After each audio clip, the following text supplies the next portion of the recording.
ರಾಯಚೂರು ಮಹಾನಗರ ಪಾಲಿಕೆ ಆಯುಕ್ತರಾಗಿ ಜುಬೇನ್ ಮಹಾಪಾತ್ರ.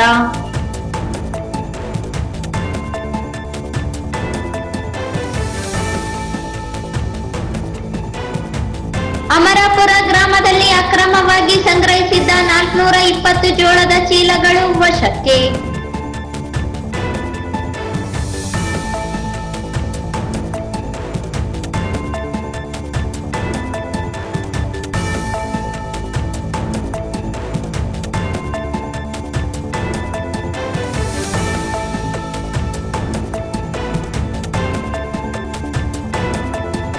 ಪ್ರತಿಭಟನಾ ಸ್ಥಳಕ್ಕೆ ಜಿಲ್ಲಾಧಿಕಾರಿ ಭೇಟಿ, ಬೇಡಿಕೆ ಈಡೇರಿಕೆಗಾಗಿ ಸಕಾರಾತ್ಮಕ ಪ್ರತಿಕ್ರಿಯೆ.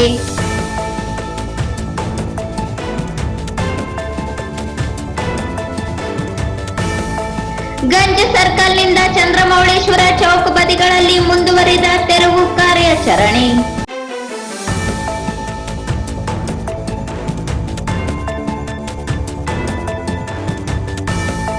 ಸಹಕಾರಿ ಕಾಯ್ದೆ ಉಲ್ಲಂಘನೆ, ಕಾರ್ಯನಿರ್ವಾಹಕ ಅಧಿಕಾರಿ ಅಮಾನತ್ಗೆ ಆಗ್ರಹ.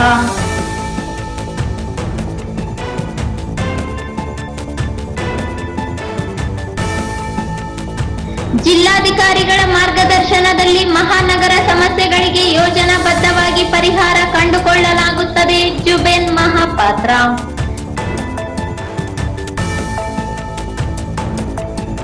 ಫೆಬ್ರವರಿ 1ರಂದು ಮಡಿವಾಳ ಮಾಚಿದೇವರ ಜಯಂತ್ಯೋತ್ಸವ, ಪ್ರತಿಭಾ ಪುರಸ್ಕಾರ ಜಂಬಣ್ಣ.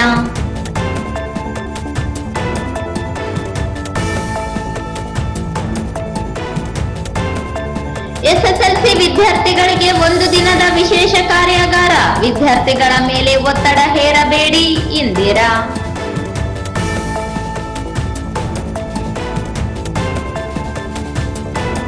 ಏಳನೇ ವೇತನ ಆಯೋಗದಂತೆ ಆರ್ಥಿಕ ಸೌಲಭ್ಯಗಳನ್ನು ನೀಡಿ, ಮೂಕಪ್ಪ ಕಟ್ಟಿಮನಿ.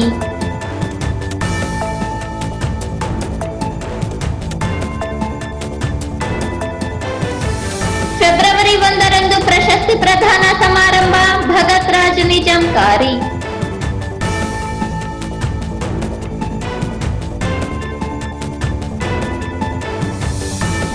ಮತ್ತು ನೇತಾಜಿ ಶಿಕ್ಷಣ ಸಂಸ್ಥೆಯ 25ನೇ ವರ್ಷದ ಬೆಳ್ಳಿ ಮಹೋತ್ಸವ ಸಂಭ್ರಮ ಹಾಗೂ ಹಳೆ ವಿದ್ಯಾರ್ಥಿಗಳ ಸ್ನೇಹ ಸಮ್ಮಿಲನ ಕಾರ್ಯಕ್ರಮ. ವಾರ್ತೆಗಳ ವಿವರ. ಮಹಾನಗರ ಪಾಲಿಕೆ ಆಯುಕ್ತರಾಗಿ ಜುಬೇನ್ ಮಹಾಪಾತ್ರ ಅಧಿಕಾರ ಸ್ವೀಕರಿಸಿದರು. ನಗರಸಭೆ ಅಧ್ಯಕ್ಷ, ಉಪಾಧ್ಯಕ್ಷ ಹಾಗೂ ಸದಸ್ಯರು ಹೂಗುಚ್ಛವನ್ನು ನೀಡಿ ಸ್ವಾಗತಿಸಿದರು. ನಗರಸಭೆ ಕಚೇರಿಗೆ ಭೇಟಿ ನೀಡಿ ಪಾಲಿಕೆ ಅಧ್ಯಕ್ಷೆ, ಉಪಾಧ್ಯಕ್ಷರು ಹಾಗೂ ಸದಸ್ಯರೊಂದಿಗೆ ಚರ್ಚೆ ನಡೆಸಿ, ರಾಯಚೂರಿಗೆ ಬಹುದೊಡ್ಡ ಇತಿಹಾಸವಿದ್ದು ರಾಯಚೂರಿನ ಬಗ್ಗೆ ಸಾಕಷ್ಟು ಓದಿಕೊಂಡು ಬಂದಿದ್ದೇವೆ. ಇನ್ನು ಮುಂದೆ ರಾಯಚೂರು ನಗರದಲ್ಲಿ ಸೇವೆ ಸಲ್ಲಿಸಲು ಬಂದಿದ್ದು ಪ್ರತಿಯೊಬ್ಬರ ಸಹಕಾರ ಅಗತ್ಯವಿದೆ. ನಗರದಲ್ಲಿರುವ ಸಮಸ್ಯೆಗಳ ಬಗ್ಗೆ ಸಂಪೂರ್ಣ ಮಾಹಿತಿ ಪಡೆದು ವಾರ್ಡ್ ಸಮಸ್ಯೆಗಳ ಪಟ್ಟಿ ಮಾಡಿ ಹಂತ ಹಂತವಾಗಿ ಸಮಸ್ಯೆಗಳನ್ನು ಬಗೆಹರಿಸಲು ಮುಂದಾಗುವುದಾಗಿ ತಿಳಿಸಿದರು. ಭಾಳ ಖುಷಿ ಆಗ್ತಾ ಇದೆ ನನಗೆ. ಇದು ನಮ್ಮ ಬಯಲುಸೀಮೆ ಕಡೆ ನನ್ನ ಫಸ್ಟ್ ಚಾರ್ಜ್ ಇದು. ಸೊ ರಾಯಚೂರು ಬಗ್ಗೆ ನಾವೆಲ್ಲ ಎಕ್ಸಾಮ್ ಬರೆಯುವಾಗಲೇ ಕೂಡ ತುಂಬ ಓದ್ತಾ ಇದ್ವಿ. ಇದು ನಮ್ಮ ಈ ರಾಯಚೂರ್ದು ಒಂದು ಭಾಳ ಉದ್ದ ಇತಿಹಾಸ ಇದೆ. ಅದು ರಾಷ್ಟ್ರಕೂಟ ಸಮಯದಿಂದ ಚಾಲುಕ್ಯದು ಒಂದು ಉದ್ದ ಇತಿಹಾಸ ಇದೆ. ಅದು ಸೊ ಇದು ಇಲ್ಲಿಗ ನಮ್ಮ ಕರ್ಮಭೂಮಿ ಅಂತ ಹೇಳಲಿಕ್ಕೆ ಭಾಳ ಖುಷಿ ಆಗ್ತಾ ಇದೆ. ತಮ್ಮೆಲ್ಲರ ಒಟ್ಟಿಗೆ ಮುಂದೆ ಭೇಟಿ ಆಗ್ತಾ ಇದ್ವಿ. ಸೊ ಇನ್ನು ಮುಂದೆ ಕೆಲಸ ಮಾಡ್ತಾ ಇರ್ತೀವಿ ಒಟ್ಟಿಗೆ ಮೇಡಮ್. ಮತ್ತು ತಮ್ಮೆಲ್ಲರದು ಒಂದು ಮಾರ್ಗದರ್ಶನ ಇರಲಿ, ಸ್ವಲ್ಪ ಸಹಕಾರ ಇರಲಿ ಒಟ್ಟಿಗೆ. ಸ್ವಲ್ಪ ಈಗ ಕಾರ್ಪೊರೇಷನ್ ಆಗಿದ್ದೀವಿ, ಸೊ ಒಂದು ಅದನ್ನು ಕೂಡ ಒಂದು ಬಡ್ತಿನೇ ಆಗಿದೆ ನಮ್ಮೊಟ್ಟಿಗೆ. ನಮ್ಮ ರಾಯಚೂರು ಸಿಟಿಗೂ ಕೂಡ ಒಂದು ಬಡ್ತಿ ಆಗಿದೆ ಅಂತ ಒಂದು ಮಾನ್ಯ ಇದು ಆಗಿದೆ, ಜಾಸ್ತಿ ಆಗಿದೆ. ಸೊ ಅದನ್ನು ಹೇಗೆ ನಾವು ಚೆನ್ನಾಗಿ ಒಂದು ಮಾಡುವ ಅಂತ ಇದ್ದೇ ಇರುತ್ತೆ, ಎಲ್ಲ ಕಡೆ ಇರುತ್ತೆ. ರಾಯಚೂರು ಅಂತ ಇಲ್ಲ, ಪ್ರತಿಯೊಂದು ನಾವು ಯಾವುದು ಮುನ್ಸಿಪಾಲಿಟಿ ಹೋದ್ರೂ ಒಂದು ಸಮಸ್ಯೆ, ಆ ಸ್ಥಳೀಯವಾಗಿ ಕೆಲವು ತೊಂದರೆಗಳು, ಸವಾಲುಗಳು ಇದ್ದೇ ಇರ್ತವೆ. ಸೊ ಅದೆಲ್ಲ ತಾವುಗಳು ಮತ್ತು ನಾವುಗಳು ಸೇರಿನೇ ಈಗ ಸ್ವಲ್ಪ ಪರಿಹಾರ ಮಾಡಲು ನಮ್ಮ ಜನರಿಗೆ ಅನುಕೂಲ ಆಗುವಂಥ ವಿಚಾರಗಳು ಮಾಡುವುದು. ಮತ್ತು ಅದೇ ಒಂದು ಆಸೆ. ಮತ್ತು ತಾವೆಲ್ಲರೂ ಒಂದು ಸ್ನೇಹಿತರ ರೀತಿಯಲ್ಲಿ ಕೆಲಸ ಮಾಡುವ ನಾವೆಲ್ಲ.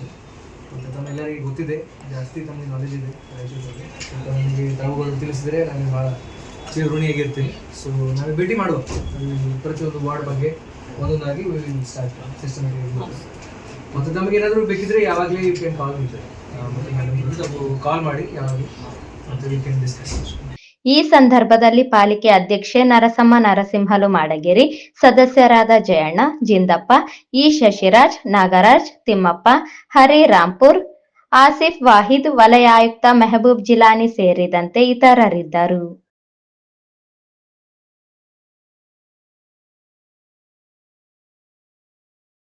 ಅಮರಾಪುರ ಗ್ರಾಮದಲ್ಲಿ ಅಕ್ರಮವಾಗಿ ಸಂಗ್ರಹಿಸಿದ್ದ ಸುಮಾರು 420 ಜೋಳದ ಚೀಲಗಳನ್ನು ಆಹಾರ ಮತ್ತು ನಾಗರಿಕ ಸರಬರಾಜು ಹಾಗೂ ಕಂದಾಯ ಇಲಾಖೆ ಅಧಿಕಾರಿಗಳು ವಶಕ್ಕೆ ಪಡೆದಿದ್ದಾರೆ.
ಗ್ರಾಮದ ಗೋದಾಮಿನಲ್ಲಿ ಜೋಳ ಸಂಗ್ರಹಿಸಿಟ್ಟಿದ್ದ ಕುರಿತು ಮಾಹಿತಿ ಪಡೆದ ಅಧಿಕಾರಿಗಳು ಪರಿಶೀಲನೆ ಮಾಡಿ ಗೋದಾಮಿಗೆ ಬೀಗ ಮುದ್ರೆ ಹಾಕಿದ್ದರು.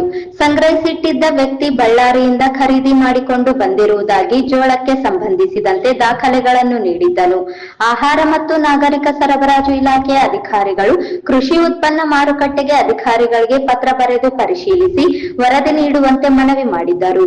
ಈ ಬಗ್ಗೆ ಪರಿಶೀಲನೆ ನಡೆಸಿದ ಎಪಿಎಂಸಿ ಅಧಿಕಾರಿಗಳು ಜೋಳ ಅಕ್ರಮವಾಗಿ ಸಂಗ್ರಹಿಸಿರುವ ಬಗ್ಗೆ ಮೇಲ್ನೋಟಕ್ಕೆ ಕಂಡು ಬರುತ್ತದೆ ಎನ್ನುವ ವರದಿ ನೀಡಿದ್ದರು.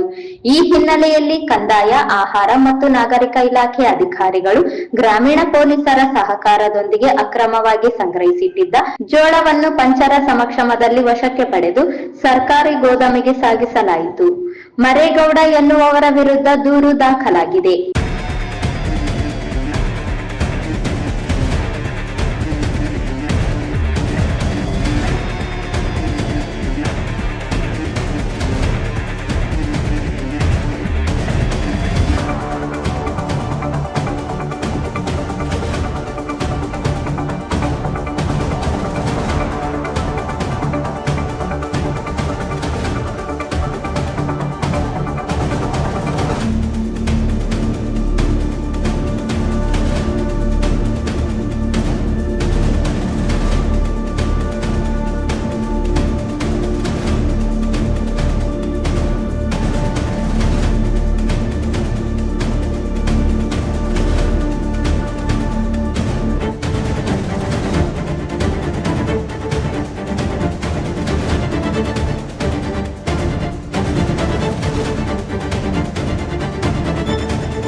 ಈ ಸಂದರ್ಭದಲ್ಲಿ ಉಪ ತಹಸೀಲ್ದಾರ್ ಅಂಬಾದಾಸ್, ಆಹಾರ ಇಲಾಖೆಯ ಶಿರಸ್ತೇದಾರ ಆನಂದ್ ಮೋಹನ್, ಆಹಾರ ನಿರೀಕ್ಷಕ ಹನುಮೇಶ್ ನಾಯಕ್, ಕಂದಾಯ ನಿರೀಕ್ಷಕ ಲಿಂಗರಾಜ್, ಗ್ರಾಮ ಆಡಳಿತಾಧಿಕಾರಿ ಸುಜಾತ ಸೇರಿದಂತೆ ಅನೇಕರಿದ್ದರು.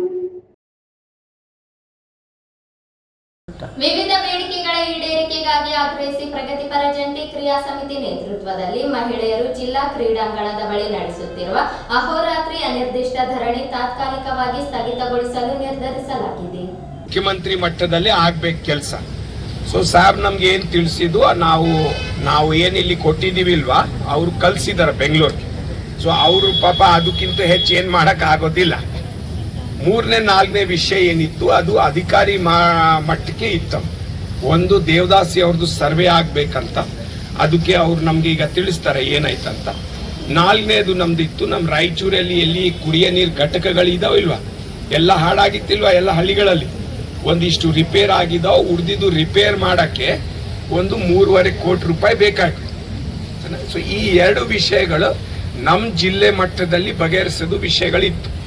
ಸೊ ಅವತ್ತು ನಾವು ಸರ್ಗೆ ವಿನಂತಿ ಮಾಡಿದೀವಿ, ಸರ್ ಇವತ್ತು ನಾವು ಸ್ಥಗಿತ. ಹೋರಾಟದ ಸ್ಥಳಕ್ಕೆ ಆಗಮಿಸಿದ ಜಿಲ್ಲಾಧಿಕಾರಿ ಮತ್ತು ಜಿಲ್ಲಾ ಪಂಚಾಯತ್ ಮುಖ್ಯ ಕಾರ್ಯನಿರ್ವಾಹಕ ಅಧಿಕಾರಿ, ಕಲ್ಯಾಣ ಕರ್ನಾಟಕ ಭಾಗದಲ್ಲಿ ಗುಣಮಟ್ಟದ ಶಿಕ್ಷಣ ನೀಡಲು ಸರ್ಕಾರ ಗಮನಕ್ಕೆ ತರಲಾಗಿದೆ. ನೀವು ನೀಡಿದ 5 ಬೇಡಿಕೆಗಳಲ್ಲಿ ಈಗಾಗಲೇ ಕುಡಿಯುವ ನೀರು, ಆರೋ ಪ್ಲಾಂಟ್ಗಳನ್ನು ರಿಪೇರಿ ಮಾಡಲು ಪ್ರಾರಂಭಿಸಲಾಗಿದೆ. ವಿಶೇಷವಾಗಿ ರಾಯಚೂರು ಜಿಲ್ಲೆಗೆ ಉತ್ತಮ ಗುಣಮಟ್ಟದ ಶಿಕ್ಷಣ ನೀಡಲು ಹಾಗೂ ಅಪೌಷ್ಟಿಕತೆ ತಡೆಗಟ್ಟಲು ಮಾರ್ಚಿನೊಳಗೆ ಕಾರ್ಯರೂಪಕ್ಕೆ ತರಲು ಪ್ರಯತ್ನ ನಡೆದಿದೆ. ಜೊತೆಗೆ ದೇವದಾಸಿ ಪದ್ಧತಿ ಮರು ಸಮೀಕ್ಷೆ ನಡೆಸಲು ಈಗಾಗಲೇ ತರಬೇತಿ ನಡೆಯುತ್ತಿದೆ ಎಂದು ಜಿಲ್ಲಾಧಿಕಾರಿಗಳು ಭರವಸೆ ನೀಡಿ ಈ ಹೋರಾಟವನ್ನು ಇಲ್ಲಿಗೆ ಸ್ಥಗಿತಗೊಳಿಸಿ ನಿಮ್ಮ ಮನೆಗಳಿಗೆ ತೆರಳಿ ಎಂದು ತಿಳಿಸಿದರು. ಜಿಲ್ಲಾಧಿಕಾರಿಗಳ ಜೊತೆಯಲ್ಲಿ ಜಿಲ್ಲಾ ಪಂಚಾಯತ್ ಕಾರ್ಯನಿರ್ವಾಹಕ ಅಧಿಕಾರಿಗಳು ಇದ್ದರು. ನಮ್ಮ ಜಿಲ್ಲೆಯಲ್ಲಿ ಮತ್ತೆ ಕಲ್ಯಾಣ ಕರ್ನಾಟಕ ಭಾಗದಲ್ಲಿ ಶಿಕ್ಷಣದ ಗುಣಮಟ್ಟವನ್ನು ನಾವು ಹೆಚ್ಚು ಮಾಡಬೇಕು. 2ನೇದು, ನಮ್ಮ ಕಲ್ಯಾಣ ಕರ್ನಾಟಕ ಭಾಗದಲ್ಲಿ ತುಂಬ ಜಾಸ್ತಿ ಅಪೌಷ್ಟಿಕತೆ ಕಾಡ್ತಾ ಇದೆ, ಅದನ್ನ ನಾವು ನಿವಾರಣೆ ಮಾಡಬೇಕು. 3ನೇದು, ದೇವದಾಸಿ ಪದ್ಧತಿಯಿಂದ ಯಾರು ಶೋಷಿತರಾಗಿದ್ದಾರೆ ಅವ್ರದ್ದು ಮರು ಸರ್ವೆ ಆಗಬೇಕು. 4ನೇದು, ಆರೋ ಪ್ಲಾಂಟ್ ಕುಡಿಯೋ ನೀರ್ದು ಬೇಗ ನಾವು ರಿಪೇರಿ ಮಾಡಿ ಕೊಡಬೇಕು ಅಂತ. ಸೊ ಮೊನ್ನೆ ಜಿಲ್ಲಾ ಉಸ್ತುವಾರಿ ಸಚಿವರು ತಮಗೆಲ್ಲ ಮತ್ತೊಮ್ಮೆ ಹೇಳಿದರು, ನಮ್ಮ ಕಲ್ಯಾಣ ಕರ್ನಾಟಕ ಅನುದಾನದಲ್ಲಿ ಏನಿದೆ ರಾಯಚೂರು ಜಿಲ್ಲೆಗೆ ಒಂದು ವಿಶೇಷ ಯೋಜನೆ ರೂಪಿಸಿ ಶಿಕ್ಷಣ ಗುಣಮಟ್ಟ ಅದೇ ರೀತಿ ಪೌಷ್ಟಿಕತೆ ಹೆಚ್ಚು ಮಾಡೋಕ್ಕೆ ಒಂದು ಪ್ಲ್ಯಾನ್ ಮಾಡಿ ಆ ಪ್ಲ್ಯಾನ್ನ ಈಗ ಬರುವ ಮಾರ್ಚಿಂದ ಅದನ್ನ ಅನುಷ್ಠಾನ ಮಾಡಬೇಕು ಅಂತ ಹೇಳಿದ್ದಾರೆ. ಸೊ ಅದೇ ರೀತಿ ನಾವು ತಮ್ಮ ಮುಖಂಡರ ಜೊತೆ ಚರ್ಚೆ ಮಾಡಿ ಯಾವ ರೀತಿ ಈಗಾಗಲೇ ಸಾಕಷ್ಟು ನೀತಿ ಆಯೋಗ ಮತ್ತು ಬೇರೆ ಕಡೆಯಿಂದ ವರದಿನೂ ಇದೆ, ಯಾವ ಥರ ಶಿಕ್ಷಣ ಗುಣಮಟ್ಟನ ಹೆಚ್ಚು ಮಾಡಬೇಕು ಮತ್ತು ಯಾವ ಥರ ಅಪೌಷ್ಟಿಕತೆಯನ್ನು ನಿವಾರಣೆ ಮಾಡಬೇಕು ಅಂತ. ಸೊ ಅದನ್ನ ನಾವು ಕಾರ್ಯರೂಪಕ್ಕೆ ತರ್ತೀವಿ. ಅದೇ ರೀತಿ ಸರ್ಕಾರದ ಮಟ್ಟದಲ್ಲೂ ನಾವು ಇದು ಅವ್ರ ಗಮನಕ್ಕೆ ತಂದಿದ್ದೀವಿ. ನಮ್ಮ ಜಿಲ್ಲೆಯಲ್ಲಿ ಅನಿರ್ದಿಷ್ಟ ಸತ್ಯಾಗ್ರಹ ನಡೀತಾ ಇದೆ. ಬರೋ ಬಜೆಟಲ್ಲಿ ಅದ್ರ ಬಗ್ಗೆ ಒಂದು ಸೂಕ್ತವಾಗಿ ಒಂದು ಪ್ಲ್ಯಾನ್ ಮಾಡಿ ಅದನ್ನ ಒಂದು ಮಿಷನ್ ಮೋಡಲ್ಲಿ ಈ ಕಲ್ಯಾಣ ಕರ್ನಾಟಕ ಜಿಲ್ಲೆಯಲ್ಲಿ ಅದನ್ನ ಅನುಷ್ಠಾನ ಮಾಡಬೇಕು ಅಂತ ನಾವು ಮನವರಿಕೆ ಮಾಡಿದ್ದೀವಿ. ಸೊ ಮುಂದಿನ ದಿನದಲ್ಲಿ ಈ 2 ಅಂಶಗಳ ಮೇಲೆ ತಮ್ಮ ಎಲ್ಲರ ಸಹಕಾರದೊಂದಿಗೆ ನಾವು ಅದನ್ನ ಅನುಷ್ಠಾನ ಮಾಡಿ ನಮ್ಮ ಜಿಲ್ಲೆ, ನಮ್ಮ ಕಲ್ಯಾಣ ಕರ್ನಾಟಕ ಭಾಗನೂ ಬೇರೆ ಈ ರಾಜ್ಯದ ಯಾವುದೇ ಭಾಗಕ್ಕಿಂತ ಹಿಂದೆ ಇರದೇ ಇರೋ ರೀತಿಯಲ್ಲಿ ನಾವೆಲ್ಲ ಸೇರಿ ಕೆಲಸ ಮಾಡೋದು. ದೇವದಾಸಿ ಪದ್ಧತಿದು ಈಗ ಟ್ರೈನಿಂಗ್ ನಡೀತಾ ಇದೆ, ಯಾವ ಥರ ಸರ್ವೆ ಮಾಡಬೇಕು ಅಂತ ರಾಜ್ಯ ಸರ್ಕಾರದಿಂದ ಟ್ರೈನಿಂಗ್ ನಡೀತಾ ಇದೆ. ಸೊ ಸ್ವಲ್ಪ ದಿನದಲ್ಲಿ ಆ ಟ್ರೈನಿಂಗ್ ಮುಗಿಯುತ್ತೆ. ಟ್ರೈನಿಂಗ್ ಮುಗಿದ ತಕ್ಷಣ ಅದು ಮತ್ತೆ ರೀಸರ್ವೆ ಎಲ್ಲ ಜಿಲ್ಲೆಗಳಲ್ಲೂ ಅದು ಸ್ಟಾರ್ಟ್ ಆಗುತ್ತೆ. 4ನೇದು, ಆರೋ ಪ್ಲ್ಯಾಂಟು ಈಗಾಗಲೇ ಜಿಲ್ಲಾ ಪಂಚಾಯತ್ ಮುಖ್ಯ ಕಾರ್ಯನಿರ್ವಾಹಕ ಅಧಿಕಾರಿಗಳು ಒಂದು 50 ಚಿಲ್ಲರೆ ಆರೋ ಪ್ಲ್ಯಾಂಟು ಅವರು ಜಿಲ್ಲಾ ಪಂಚಾಯತ್ ಅನುದಾನದಲ್ಲಿ ರಿಪೇರಿ ಮಾಡಿದ್ದಾರೆ. ಇನ್ನೂ ಒಂದು 60 ಆರೋ ಪ್ಲ್ಯಾಂಟು ರಿಪೇರಿ ಮಾಡೋಕ್ಕೆ ಸುಮಾರು 3 ಕೋಟಿ ಅವಶ್ಯಕತೆ ಇದೆ. ಅದನ್ನು ನಾವು ಈಗ ಕಲ್ಯಾಣ ಕರ್ನಾಟಕ ಮಂಡಳಿಗೆ ಕಳಿಸಿದ್ದೀವಿ. ಮೇ ಬಿ ಇನ್ನೊಂದು 2-3 ದಿನದಲ್ಲಿ ಅಪ್ರೂವಲ್ ಬಂದ ತಕ್ಷಣ ಇಮಿಡಿಯೇಟಾಗಿ ಅದನ್ನು ರಿಪೇರಿ ಮಾಡ್ತೀವಿ. ಬಟ್ ಕುಡಿಯೋ ನೀರಿಗೆ ಒಂದು ಶಾಶ್ವತ ಪರಿಹಾರ ಅಂದರೆ ನಮ್ಮ ಜಿಲ್ಲೆಯಲ್ಲಿ 2,000 ಚಿಲ್ಲರೆ ಕೋಟಿದು ಒಂದು ಜಲಧಾರೆ ಯೋಜನೆ ನಡೀತಾ ಇದೆ. ಆ ಜಲಧಾರೆ ಯೋಜನೆಯನ್ನು ನಮ್ಮ ಜಿಲ್ಲಾ ಉಸ್ತುವಾರಿ ಸಚಿವರು, ನಮ್ಮ ಮುಖ್ಯ ಕಾರ್ಯನಿರ್ವಾಹಕ ಅಧಿಕಾರಿಗಳು ಸೊ ಅದನ್ನ ರಿಪೀಟೆಡ್ ಆಗಿ ಫಾಲೋ ಅಪ್ ಮಾಡ್ತಾ ಇದ್ದೀವಿ. ಇನ್ನೊಂದು 6 ತಿಂಗಳಲ್ಲಿ ಅದು ಎಲ್ಲ ವರ್ಕ್ಸು ಕಂಪ್ಲೀಟ್ ಮಾಡ್ತೀವಿ ಅಂತ ಅವರು ಕಾಂಟ್ರಾಕ್ಟರ್ ಹೇಳಿದ್ದಾರೆ. ನಾವು ಅವ್ರನ್ನ ಪದೇ ಪದೇ ಒತ್ತಡ ಹಾಕಿ ಫಾಸ್ಟಾಗಿ ಮಾಡೋಕ್ಕೆ ಕೇಳ್ಕೊತಾ ಇದ್ದೀವಿ. ಒಂದು 6 ತಿಂಗಳು ಟೈಮ್ ಆದಮೇಲೆ ನಮ್ಮ ಎಲ್ಲ ಹಳ್ಳಿಗೆ ನೇರವಾಗಿ ನಾರಾಯಣಪುರ ಡ್ಯಾಮಿಂದ ಶುದ್ಧ ಕುಡಿಯೋ ನೀರು ಬರುತ್ತೆ. ಸೊ ಅದು ಬಂದರೆ ಅದು ಬರೋ ರೀತಿ ನಾವು ಫಾಲೋ ಅಪ್ ಮಾಡ್ತಾ ಇದ್ದೀವಿ. ಅದನ್ನ ಒಂದು 6 ತಿಂಗಳು ಮತ್ತು ಒಂದು 3 ತಿಂಗಳು ಟ್ರಯಲ್ ರನ್ ಅಂತ ಇರುತ್ತೆ. ಅಂದರೆ ಎಲ್ಲ ಹಳ್ಳಿಗೆ ಕನೆಕ್ಷನ್ನು ನೀರು ಹೋಗ್ತಾ ಇದೆಯಾ ಇಲ್ವಾ ಅಂತ ಒಂದು ಟೆಸ್ಟ್ ಮಾಡ್ತಾರೆ. ಸೊ ಒಂದು 6ರಿಂದ 8 ತಿಂಗಳಲ್ಲಿ ಪ್ರತಿ ಹಳ್ಳಿಗೆ ಮತ್ತು ಪ್ರತಿ ಗ್ರಾಮಕ್ಕೆ ಶುದ್ಧ ಕುಡಿಯೋ ನೀರು ಜಲಧಾರೆ ಯೋಜನೆಯಿಂದ ನಾವು ಕೊಡೋಕ್ಕೆ ಎಲ್ಲ ರೀತಿ ನಾವು ವ್ಯವಸ್ಥೆ ಮಾಡ್ತೀವಿ. ಈ ಕುರಿತು ಹೋರಾಟಗಾರರು ಸುದ್ದಿಗಾರರೊಂದಿಗೆ ಮಾತನಾಡಿ, ಸರ್ಕಾರ ಸ್ಪಂದಿಸಿಲ್ಲ. ಬೇಡಿಕೆಗಳು ಈಡೇರದಿದ್ದರೆ ಈ ಹೋರಾಟವನ್ನು ಕಲ್ಯಾಣ ಕರ್ನಾಟಕದಾದ್ಯಂತ ವಿಸ್ತರಿಸಲಾಗುವುದು ಎಂದು ಹೋರಾಟಗಾರರು ತಿಳಿಸಿದರು. ಸರ್ಕಾರದ ವಿರುದ್ಧ ಘೋಷಣೆಗಳನ್ನು ಕೂಗಿದರು. ನಗರದ ಜಿಲ್ಲಾಧಿಕಾರಿ ನಿವಾಸದ ಬಳಿ ಲಿಂಗಸುಗೂರು ರಸ್ತೆಯ 2 ಬದಿಗಳಲ್ಲಿ ತೆರವು ಕಾರ್ಯಾಚರಣೆ ನಂತರ ಇಂದು ಮತ್ತೊಂದು ಜನನಿಬಿಡ ರಸ್ತೆಯ ತೆರವು ಕಾರ್ಯಾಚರಣೆ ಆರಂಭವಾಗಿದೆ.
ನಗರದ ಜಿಲ್ಲಾಧಿಕಾರಿ ನಿವಾಸದ ಬಳಿ ಲಿಂಗಸುಗೂರು ರಸ್ತೆಯ 2 ಬದಿಗಳಲ್ಲಿ ತೆರವು ಕಾರ್ಯಾಚರಣೆ ನಂತರ ಇಂದು ಮತ್ತೊಂದು ಜನನಿಬಿಡ ರಸ್ತೆಯ ತೆರವು ಕಾರ್ಯಾಚರಣೆ ಆರಂಭವಾಗಿದೆ.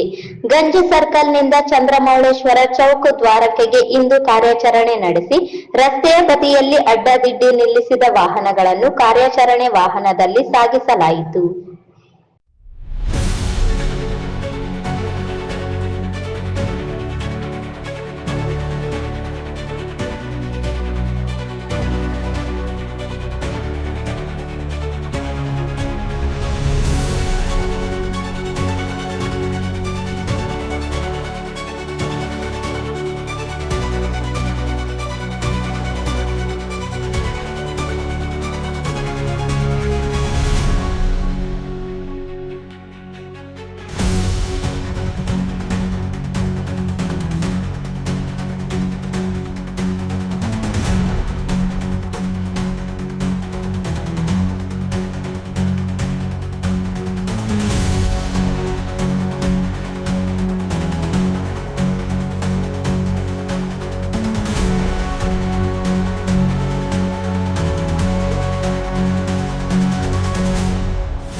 ದೇವದುರ್ಗ ಪ್ರಾಥಮಿಕ ಕೃಷಿ ಪತ್ತಿನ ಸಹಕಾರ ಸಂಘದ ನಿರ್ದೇಶಕರ ಚುನಾವಣೆಯಲ್ಲಿ 5 ಜನ ಸಹಕಾರಿ ಕಾಯ್ದೆ ಉಲ್ಲಂಘನೆ ಮಾಡಿ ಅವಿರೋಧವಾಗಿ ಆಯ್ಕೆಯಾಗಿದ್ದಾರೆ. ಕೂಡಲೇ ನಿರ್ದೇಶಕರನ್ನು ವಜಾ ಮಾಡಿ ಆಯ್ಕೆಗೆ ಸಹಕರಿಸಿದ ಕಾರ್ಯನಿರ್ವಾಹಕ ಅಧಿಕಾರಿ ಸೋಮಶೇಖರ್ ಮಾಡಗೇರಿ ಇವರನ್ನು ಅಮಾನತು ಮಾಡಬೇಕು ಎಂದು ದೇವದುರ್ಗ ಪ್ರಾಥಮಿಕ ಕೃಷಿ ಪತ್ತಿನ ಸಹಕಾರ ಸಂಘದ ಮಾಜಿ ಅಧ್ಯಕ್ಷ ಹಾಗೂ ಹಾಲಿ ಸದಸ್ಯ ಜಿ ಬಸವರಾಜ್ ಗೋಸಲ್ ಆಗ್ರಹಿಸಿದರು. ನಗರದ ಪತ್ರಿಕಾ ಭವನದಲ್ಲಿ ಕರೆದ ಪತ್ರಿಕಾಗೋಷ್ಠಿಯನ್ನು ಉದ್ದೇಶಿಸಿ ಮಾತನಾಡಿ, ದೇವದುರ್ಗ ಪಟ್ಟಣದಲ್ಲಿ ಜನವರಿ 13ರಂದು ಸಂಘದ ನಿರ್ದೇಶಕರ ಚುನಾವಣೆಯಲ್ಲಿ ಸಹಕಾರಿ ಕಾಯ್ದೆ ನಿಯಮ ಬಾಹಿರ ಅವಿರೋಧವಾಗಿ ನಿರ್ದೇಶಕರು ಆಯ್ಕೆಯಾಗಿದ್ದಾರೆ. ಇದಕ್ಕೆ ಸಂಘದ ಮುಖ್ಯ ಕಾರ್ಯನಿರ್ವಾಹಕ ಅಧಿಕಾರಿಯಾದ ಸೋಮಶೇಖರ್ ಮಾಡಗೇರಿ ಇವರು ಸಹಕರಿಸಿದ್ದಾರೆ ಎಂದು ಆರೋಪಿಸಿದರು. ಕೃಷಿ ಪತ್ತಿನ ಸಹಕಾರಿ ಸಂಘವು ರೈತರ ಏಳಿಗೆಗಾಗಿ ಸುಮಾರು 50 ವರ್ಷಗಳ ಹಿಂದೆ ಸ್ಥಾಪನೆಯಾಗಿದೆ. ಈ ಸಂಘದಲ್ಲಿ ರೈತರು ಬೆಳೆ ಸಾಲ ತೆಗೆದುಕೊಂಡು ಪ್ರತಿ ವರ್ಷ ಮರಳಿ ಸಂಘಕ್ಕೆ ಸಾಲ ಕಟ್ಟುತ್ತಾರೆ. ಕಟ್ಟಿದ ಮೇಲೆ ಸಾಲಗಾರರ ಕ್ಷೇತ್ರಕ್ಕೆ ನಿರ್ದೇಶಕರ ಚುನಾವಣೆಗೆ ಅರ್ಹ ಮತದಾರರಾಗಿರುತ್ತಾರೆ. ಆದರೆ ಈ ಸಂಘದಲ್ಲಿ ವ್ಯಾಪಾರ ಸಾಲದ ಅಡಿಯಲ್ಲಿ ಸಾಲ ಪಡೆದುಕೊಂಡವರು ಸಾಮಾನ್ಯ ಮತದಾರರಾಗುತ್ತಾರೆ. ಹಾಗೂ ಈ ಸಂಘದ ಉಪನಿಯಮದಲ್ಲಾಗಲಿ ಸಹಕಾರಿ ಕಾಯ್ದೆಯಲ್ಲಾಗಲಿ ಸಾಲಗಾರರ ಕ್ಷೇತ್ರಕ್ಕೆ ಸಾಲ ಪಡೆದುಕೊಂಡವರು ಮತದಾರರಾಗುವುದಿಲ್ಲ ಎಂದರು. ವ್ಯಾಪಾರ ಉದ್ದೇಶಕ್ಕೆ ಸಾಲ ತೆಗೆದುಕೊಂಡ ಎಲ್ಲಾ ಸದಸ್ಯರಿಗೆ ಸಾಲಗಾರ ಕ್ಷೇತ್ರದ ಮತದಾರರನ್ನಾಗಿ ಬದಲಾವಣೆ ಮಾಡಿರುತ್ತಾನೆ. ಇದರಿಂದ ಮೂಲ ರೈತ ಸಹಕಾರಿ ಸಂಘದ ಉದ್ದೇಶಕ್ಕೆ ದ್ರೋಹ ಬಗೆದಂತಾಗಿದೆ. ಮುಂದೆ ಇದು ಸಂಪೂರ್ಣ ವ್ಯಾಪಾರ ಸಂಘವನ್ನಾಗಿ ಬದಲಾವಣೆ ಮಾಡಲು ನಿರ್ಧಾರ ಮಾಡಿದ್ದಾರೆ. ಈ ಸಂಘದಲ್ಲಿ ಸನ್ 2024-25ರಿಂದ 2029-30 ಸಾಲಿನವರೆಗೆ ಆಡಳಿತ ಮಂಡಳಿ ಚುನಾವಣೆಗೆ ಸಾಲಗಾರರ ಅಂತಿಮ ಮತದಾರರ ಪಟ್ಟಿ ಭಾಗ 1 ತಯಾರಿ ಮಾಡಲು ಜಿಲ್ಲಾ ಉಪನಿಬಂಧಕರ ಕಚೇರಿಯಿಂದ ಮತದಾರರ ಪಟ್ಟಿ ಪರಿಶೀಲನಾ ಅಧಿಕಾರಿಯಾಗಿ ಮಂಜೂರ್ ಅಹಮದ್ ಎಂಬ ಅಧಿಕಾರಿಯನ್ನು ನೇಮಕ ಮಾಡಿದ್ದಾರೆ. ಇವರಿಗೆ ಸಂಘದ ಕಾರ್ಯದರ್ಶಿ ಸೋಮಶೇಖರ್ ಮಾಡಗೇರಿ ಅರ್ಹರಲ್ಲದ ಮತದಾರರ ಯಾದಿಯನ್ನು ತಯಾರು ಮಾಡಿ ಒಪ್ಪಿಗೆ ಪಡೆದು ಚುನಾವಣೆಯಲ್ಲಿ ಮೋಸ ಮಾಡಿದ್ದಾರೆ. ಈತನಿಗೆ ಹಿಂದಿನ ಹಾಗೂ ಹಾಲಿ ನಿರ್ದೇಶಕ ಸಿದ್ದರಾಮರೆಡ್ಡಿ ತಮತಗಿ ಇವರ ಬೆಂಬಲವಿದೆ ಎಂದು ಆರೋಪಿಸಿದ ಅವರು ನಿಯಮ ಬಾಹಿರವಾಗಿ ಆಯ್ಕೆಯಾದ ನಿರ್ದೇಶಕರನ್ನು ವಜಾಗೊಳಿಸಿ ಕಾರ್ಯನಿರ್ವಾಹಕ ಅಧಿಕಾರಿ ಸೋಮಶೇಖರ್ ಮಾಡಗೇರಿ ಇವರನ್ನು ಅಮಾನತ್ ಮಾಡಬೇಕು ಎಂದು ಒತ್ತಾಯಿಸಿದರು. ಇದಕ್ಕ ಒಂದು ಸಿದ್ದರಾಮರೆಡ್ಡಿ ಕಮತಿಗೆ ಅಂತ ಎಂಬ ನಿರ್ದೇಶಕ ಅಲ್ಲಿ ಕಾರ್ಯದರ್ಶಿನ ಅವರಿಗೆ ಒಂದು ಒತ್ತಡ ಮಾಡಿ ಅವರು ಅರ್ಹರಲ್ಲದ ಮತದಾರನ ಅವ್ರನ್ನ ಸೇರಿಸಿ ಅದು ಅರ್ಹ ಇರ್ತಕ್ಕಂಥ ಮತದಾರ ಸಾಲಗಾರ ಕ್ಷೇತ್ರ ಇರಬೇಕಾದ್ರೆ 5 ವರ್ಷದಲ್ಲಿ ಕಡ್ಡಾಯವಾಗಿ 3 ವರ್ಷ ವಾರ್ಷಿಕ ಸಾಮಾನ್ಯ ಸಭೆಯಲ್ಲಿ ಭಾಗವಹಿಸಿರ್ಬೇಕು. ಆದರೆ ಅಲ್ಲಿ ಒಂದು ಸಭೆಗೆ ಬರಲಾರ್ದಂಗ ಅಂಥವ್ರನ್ನ ಏನಪ್ಪ ಸೇರಿಸಿ ಒಂದು 5 ಜನರನ್ನ ನಿರ್ದೇಶನ ಆಯ್ಕೆ ಮಾಡಿರ್ತಕ್ಕಂಥ ಸಹಕರಿಸಿರ್ತಕ್ಕಂಥ ಸೆಕ್ರೆಟರಿ ಸೋಮಶೇಖರ್ ಮಾಡಗೇರಿ ಮತ್ತು ಸಿದ್ದರಾಮರೆಡ್ಡಿ ಗ್ಯಾಂಗ್ ಕಮಿಟಿಗೆ ಇದು ನಾನು 25 ವರ್ಷದಿಂದ ಆ ಸಹಕಾರ ಸಂಘದಲ್ಲಿ ಕೃಷಿ ಪತ್ತಿನ ಸಹಕಾರದ ಸದಸ್ಯನಿದ್ದು ಮಾಜಿ ಅಧ್ಯಕ್ಷನಾಗಿದ್ದೇನೆ. ಜೊತೆಗೆ ಅದು ರೈತರ ಸಾಲ ತೆಗೆದುಕೊಂಡು ಕಟ್ಟಿದ ನಂತರ ಅವನಿಗೆ ಅರ್ಹನಾಗಿರ್ತಾನೆ ಸದಸ್ಯನಾಗಿರ್ತಕ್ಕಂಥ ಸಾಲಗಾರರ ಕ್ಷೇತ್ರದಲ್ಲಿ. ಆದರೆ BDP ಯೋಜನೆಯಲ್ಲಿ ತೆಗೆದುಕೊಂಡು ವ್ಯಾಪಾರಿ ಯೋಜನೆ ಕೊಟ್ಟು ಎಲ್ಲ ನಿಜವಾದ ರೈತರನ್ನ ಸದಸ್ಯರನ್ನ ತೆಗೆದು ವ್ಯಾಪಾರಿ ಮಾಡ್ತಕ್ಕಂಥ ಅವರಿಗೆ ಸಾಲ ನಾನ್ ಭರವಸೆ ಬರ್ತಕ್ಕಂಥ ಸದಸ್ಯರನ್ನ ಈ ಸಾಲಗಾರ ಕ್ಷೇತ್ರಿಸಿ ಈ ಸೊಸೈಟಿ ಏನಪ್ಪ ಅಂದ್ರೆ ಕೋಟ್ಯಾಂಗಟ್ಟಲೆ ದುಡ್ಡು ಬರ್ತಕ್ಕಂಥದ್ದು ನಿಜವಾಗ್ಲೂ ರೈತರಿಗೆ ಸಾಲ ಕೊಡ್ತಕ್ಕಂಥ ಒಂದು ಸರ್ಕಾರದ ಒಂದು ನೀತಿ ಇರ್ತದೆ. ಆದರೆ ಚಿಕ್ಕ ಪುಟ್ಟ ರೈತರಿಗೆ ಒಂದು 25,000 ಒಂದು 30,000 ಸಾಲ ಕೊಟ್ಟು ಈ ಸಿದ್ದರಾಮರೆಡ್ಡಿ ಕಮಿಟಿಗೆ ಗ್ಯಾಂಗ್ ಒಬ್ಬೊಬ್ಬನಿಗೆ ತನ್ನ ಬಂಧು ಬಳಗನ 1-2 ಲಕ್ಷ 3 ಲಕ್ಷ ಸಾಲ ತೆಗೆದುಕೊಂಡು ಈ ಸೊಸೈಟಿಗೆ ಏನಪ್ಪ ಅಂದ್ರೆ ಒಂದು ಅಲ್ಲಿಗೆ ಯಾರಾದ್ರೂ ಬರಲಾರ್ದಂಗ ನೋಡ್ಕೊಂತ ಅಂದ್ರೆ 365 ದಿನಗಳಲ್ಲಿ 300 ದಿನ ಬೆಳಿಗ್ಗೆ 11 ಗಂಟೆಗೆ ಕಚೇರಿಗೆ ಬಂದು ಸಾಯಂಕಾಲ 5 ಗಂಟೆಗೆ ಮನೆಗೆ ಹೋಗ್ತಾರೆ. ಅಲ್ಲಿ ಯಾರು ಬರ್ತಾರ ಯಾರೆಲ್ಲ ಬೇರೆ ರೈತರಿಗೆ ಹಾಕೊಡ್ಬೇಕಂತ ಅವನಿಗೆ ಸೆಕ್ರೆಟರಿ ಮಾರ್ಗದರ್ಶನ ಮಾಡ್ತಾನೆ. ಅದಕ್ಕಾಗಿ ನಾವೆಲ್ಲ ಒಂದು ಇವ್ರು 25 ವರ್ಷ ಮೇಬೂರು ಸೆಕ್ರೆಟರಿ ಕರ್ನಾಟಕ ಸೆಕ್ರೆಟರಿ ಕೆಲಸ ಮಾಡಿರ್ತಕ್ಕಂಥವ್ರು. ಇವರು ಶಿವಪ್ಪ ಬಲಿದ ಅಂತ ಇವರು ನಮ್ಮ ಸಂಘದ ಸದಸ್ಯರು, ದೇವಪ್ಪ ಅಂತ ನಗರಗೊಂಡ ಕರಿಗುಡ್ಡ ಸರ್. ಇವರಿಗೆ ಅಂದ್ರೆ ಚುನಾವಣೆಯಲ್ಲಿ ಯಾವುದೇ ರೀತಿ ನಿಯಮ ನೀತಿನ ಪಾಲನೆ ಮಾಡೋದಿಲ್ಲ ಅಲ್ಲಿ.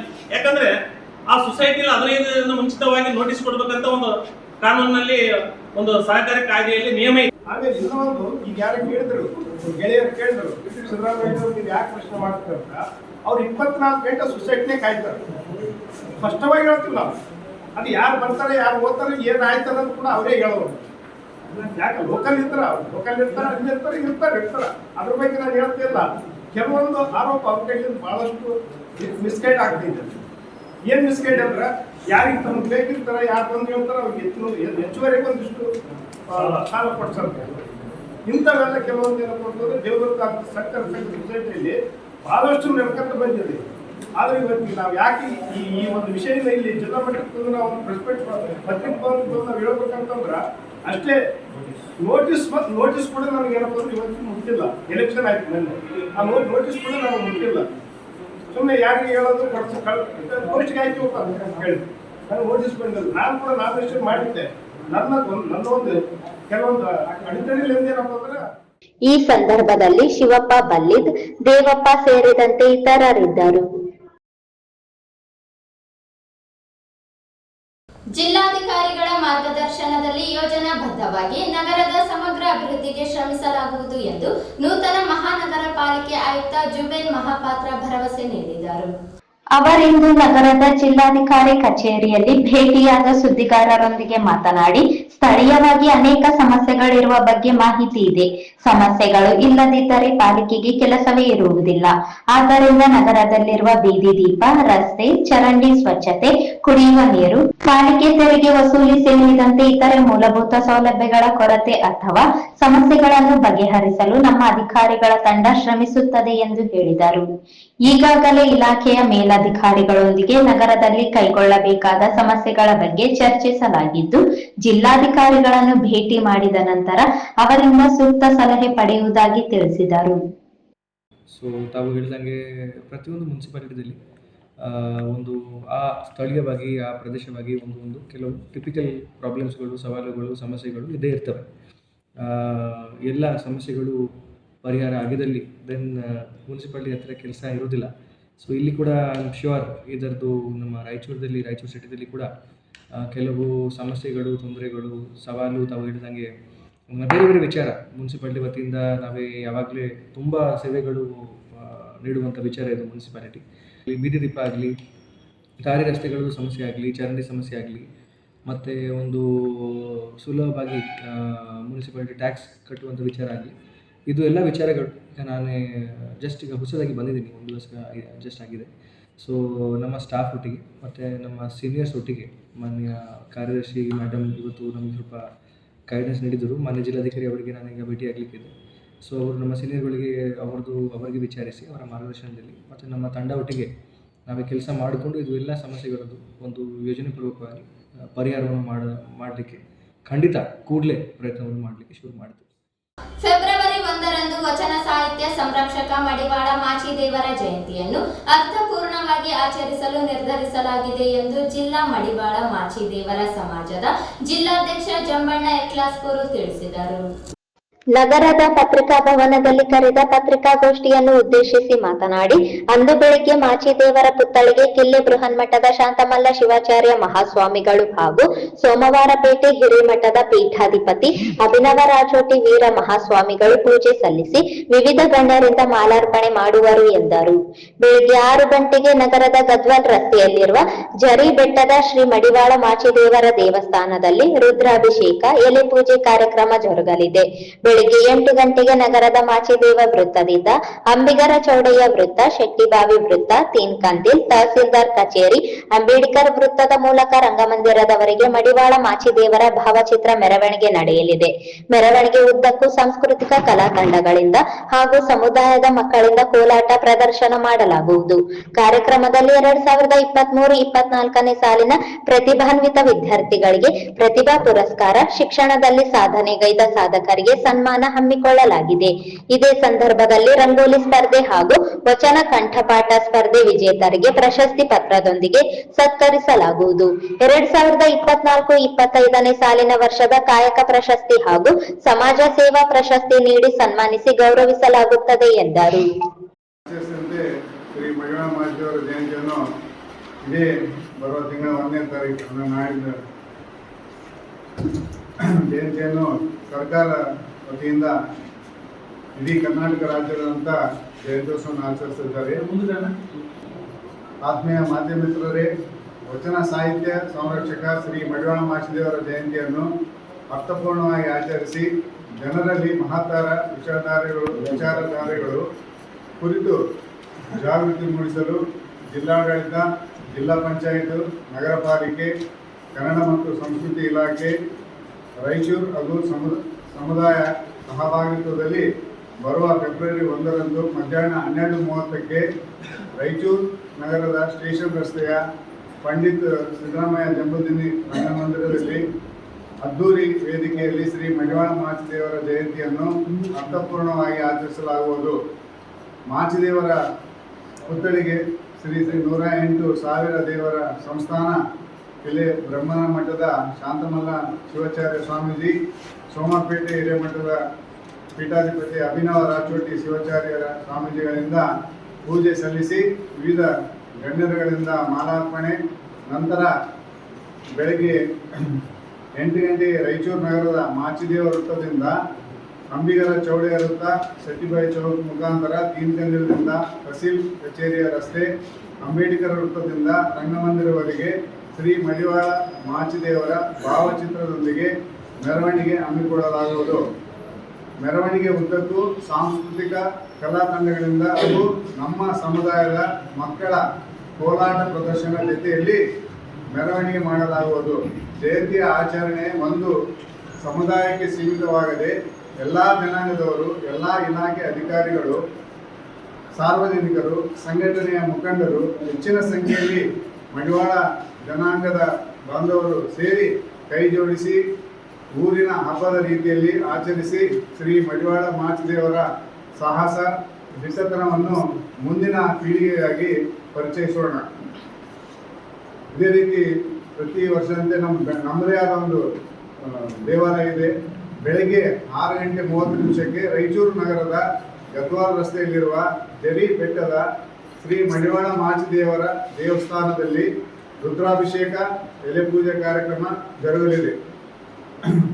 ರಂಗಮಂದಿರದ ವೇದಿಕೆಯ ಕಾರ್ಯಕ್ರಮದಲ್ಲಿ ನಮ್ಮ ಸಮುದಾಯದ 2023-24 ಪ್ರತಿಭಾನ್ವಿತ ವಿದ್ಯಾರ್ಥಿಗಳಿಗೆ ಪ್ರತಿಭಾ ಪುರಸ್ಕಾರ, ಶಿಕ್ಷಣದಲ್ಲಿ ಸಾಧನೆಗೈದ ಸಾಧಕರಿಗೆ ಸನ್ಮಾನ ಮತ್ತು ಜಯಂತ್ಯೋತ್ಸವ ಅಂಗವಾಗಿ ನಡೆದ ರಂಗೋಲಿ ಸ್ಪರ್ಧೆ ಹಾಗೂ ವಚನ ಕಂಠಪಾಠ ಸ್ಪರ್ಧೆ ವಿಜೇತರಿಗೆ ಪ್ರಶಸ್ತಿ ಪತ್ರದೊಂದಿಗೆ ಸತ್ಕರಿಸಲಾಗುವುದು. ವಿಶೇಷವಾಗಿ ಕಾಯಕ ಪ್ರಶಸ್ತಿ ಹಾಗೂ ಸಮಾಜ ಸೇವಾ ಪ್ರಶಸ್ತಿ ನೀಡಿ ಸನ್ಮಾನಿಸಿ ಗೌರವಿಸಲಾಗುತ್ತದೆ. ಅದೇ ರೀತಿಯಾಗಿ ಈ ಒಂದು ಕಾರ್ಯಕ್ರಮದಲ್ಲಿ ಶ್ರೀ ರಾಜಶೇಖರ್ ಎ ಉಪನ್ಯಾಸಕರು ಹಾಗೂ ಬರಹಗಾರರು, ಸರ್ಕಾರಿ ಪದವಿ ಪೂರ್ವ ಕಾಲೇಜ್, ಇವರು ಉಪನ್ಯಾಸವನ್ನು ಹೇಳಲಿದ್ದಾರೆ. ನಮ್ಮ ಸಮುದಾಯದವರು ಬಳ್ಳಾರಿಯಿಂದ ಆಗಮಿಸಲಿದ್ದಾರೆ. ಈ ಸಂದರ್ಭದಲ್ಲಿ G Shivamurthy, T Mallesh, G Suresh, Husenappa, A Shanthakumar, G Venkatesh, Muniswamy, U Anjaneya ಸೇರಿದಂತೆ ಇತರರು ಉಪಸ್ಥಿತರಿದ್ದರು. ಎಸ್ಎಸ್ಎಲ್ಸಿ ಫಲಿತಾಂಶ ಸುಧಾರಣೆಗಾಗಿ ವಿದ್ಯಾರ್ಥಿಗಳ ಮೇಲೆ ಒತ್ತಡ ಹೇರಲು ಮುಂದಾಗಬಾರದು ಎಂದು ಡಯಟ್ ಪ್ರಾಚಾರ್ಯರಾದ ಶ್ರೀಮತಿ ಇಂದಿರಾ ಹೇಳಿದರು. ರುಪ್ಸಾ ಕರ್ನಾಟಕ ತಾಲೂಕು ಘಟಕದ ವತಿಯಿಂದ ಎಸ್ಎಸ್ಎಲ್ಸಿ ಫಲಿತಾಂಶ ಸುಧಾರಣೆಗಾಗಿ ನಗರದ ರಂಗಮಂದಿರದಲ್ಲಿ ವಿದ್ಯಾರ್ಥಿಗಳಿಗಾಗಿ ಹಮ್ಮಿಕೊಳ್ಳಲಾಗಿದ್ದ ಒಂದು ದಿನದ ಶೈಕ್ಷಣಿಕ ಕಾರ್ಯಾಗಾರದಲ್ಲಿ ಪಾಲ್ಗೊಂಡು ಮಾತನಾಡಿದರು. ವಿದ್ಯಾರ್ಥಿಗಳು ಪೋಷಕರ, ಶಿಕ್ಷಕರ ಒತ್ತಾಯಕ್ಕೆ ಮಣಿದು ಓದದೆ ಇಷ್ಟಪಟ್ಟು ಓದಬೇಕು, ಓದುವ ಹವ್ಯಾಸ ಬೆಳೆಸಿಕೊಳ್ಳಬೇಕು. ಪ್ರತಿಭಾವಂತ ವಿದ್ಯಾರ್ಥಿಗಳನ್ನು ಗುರುತಿಸಿ ಸಾರ್ವಜನಿಕ ಸಮಾರಂಭಗಳಲ್ಲಿ ಪುರಸ್ಕಾರ ನೀಡುವುದರಿಂದ ಇತರೆ ವಿದ್ಯಾರ್ಥಿಗಳಿಗೆ ಸ್ಫೂರ್ತಿ ಸಿಕ್ಕಂತಾಗುತ್ತದೆ ಎಂದು ಹೇಳಿದರು.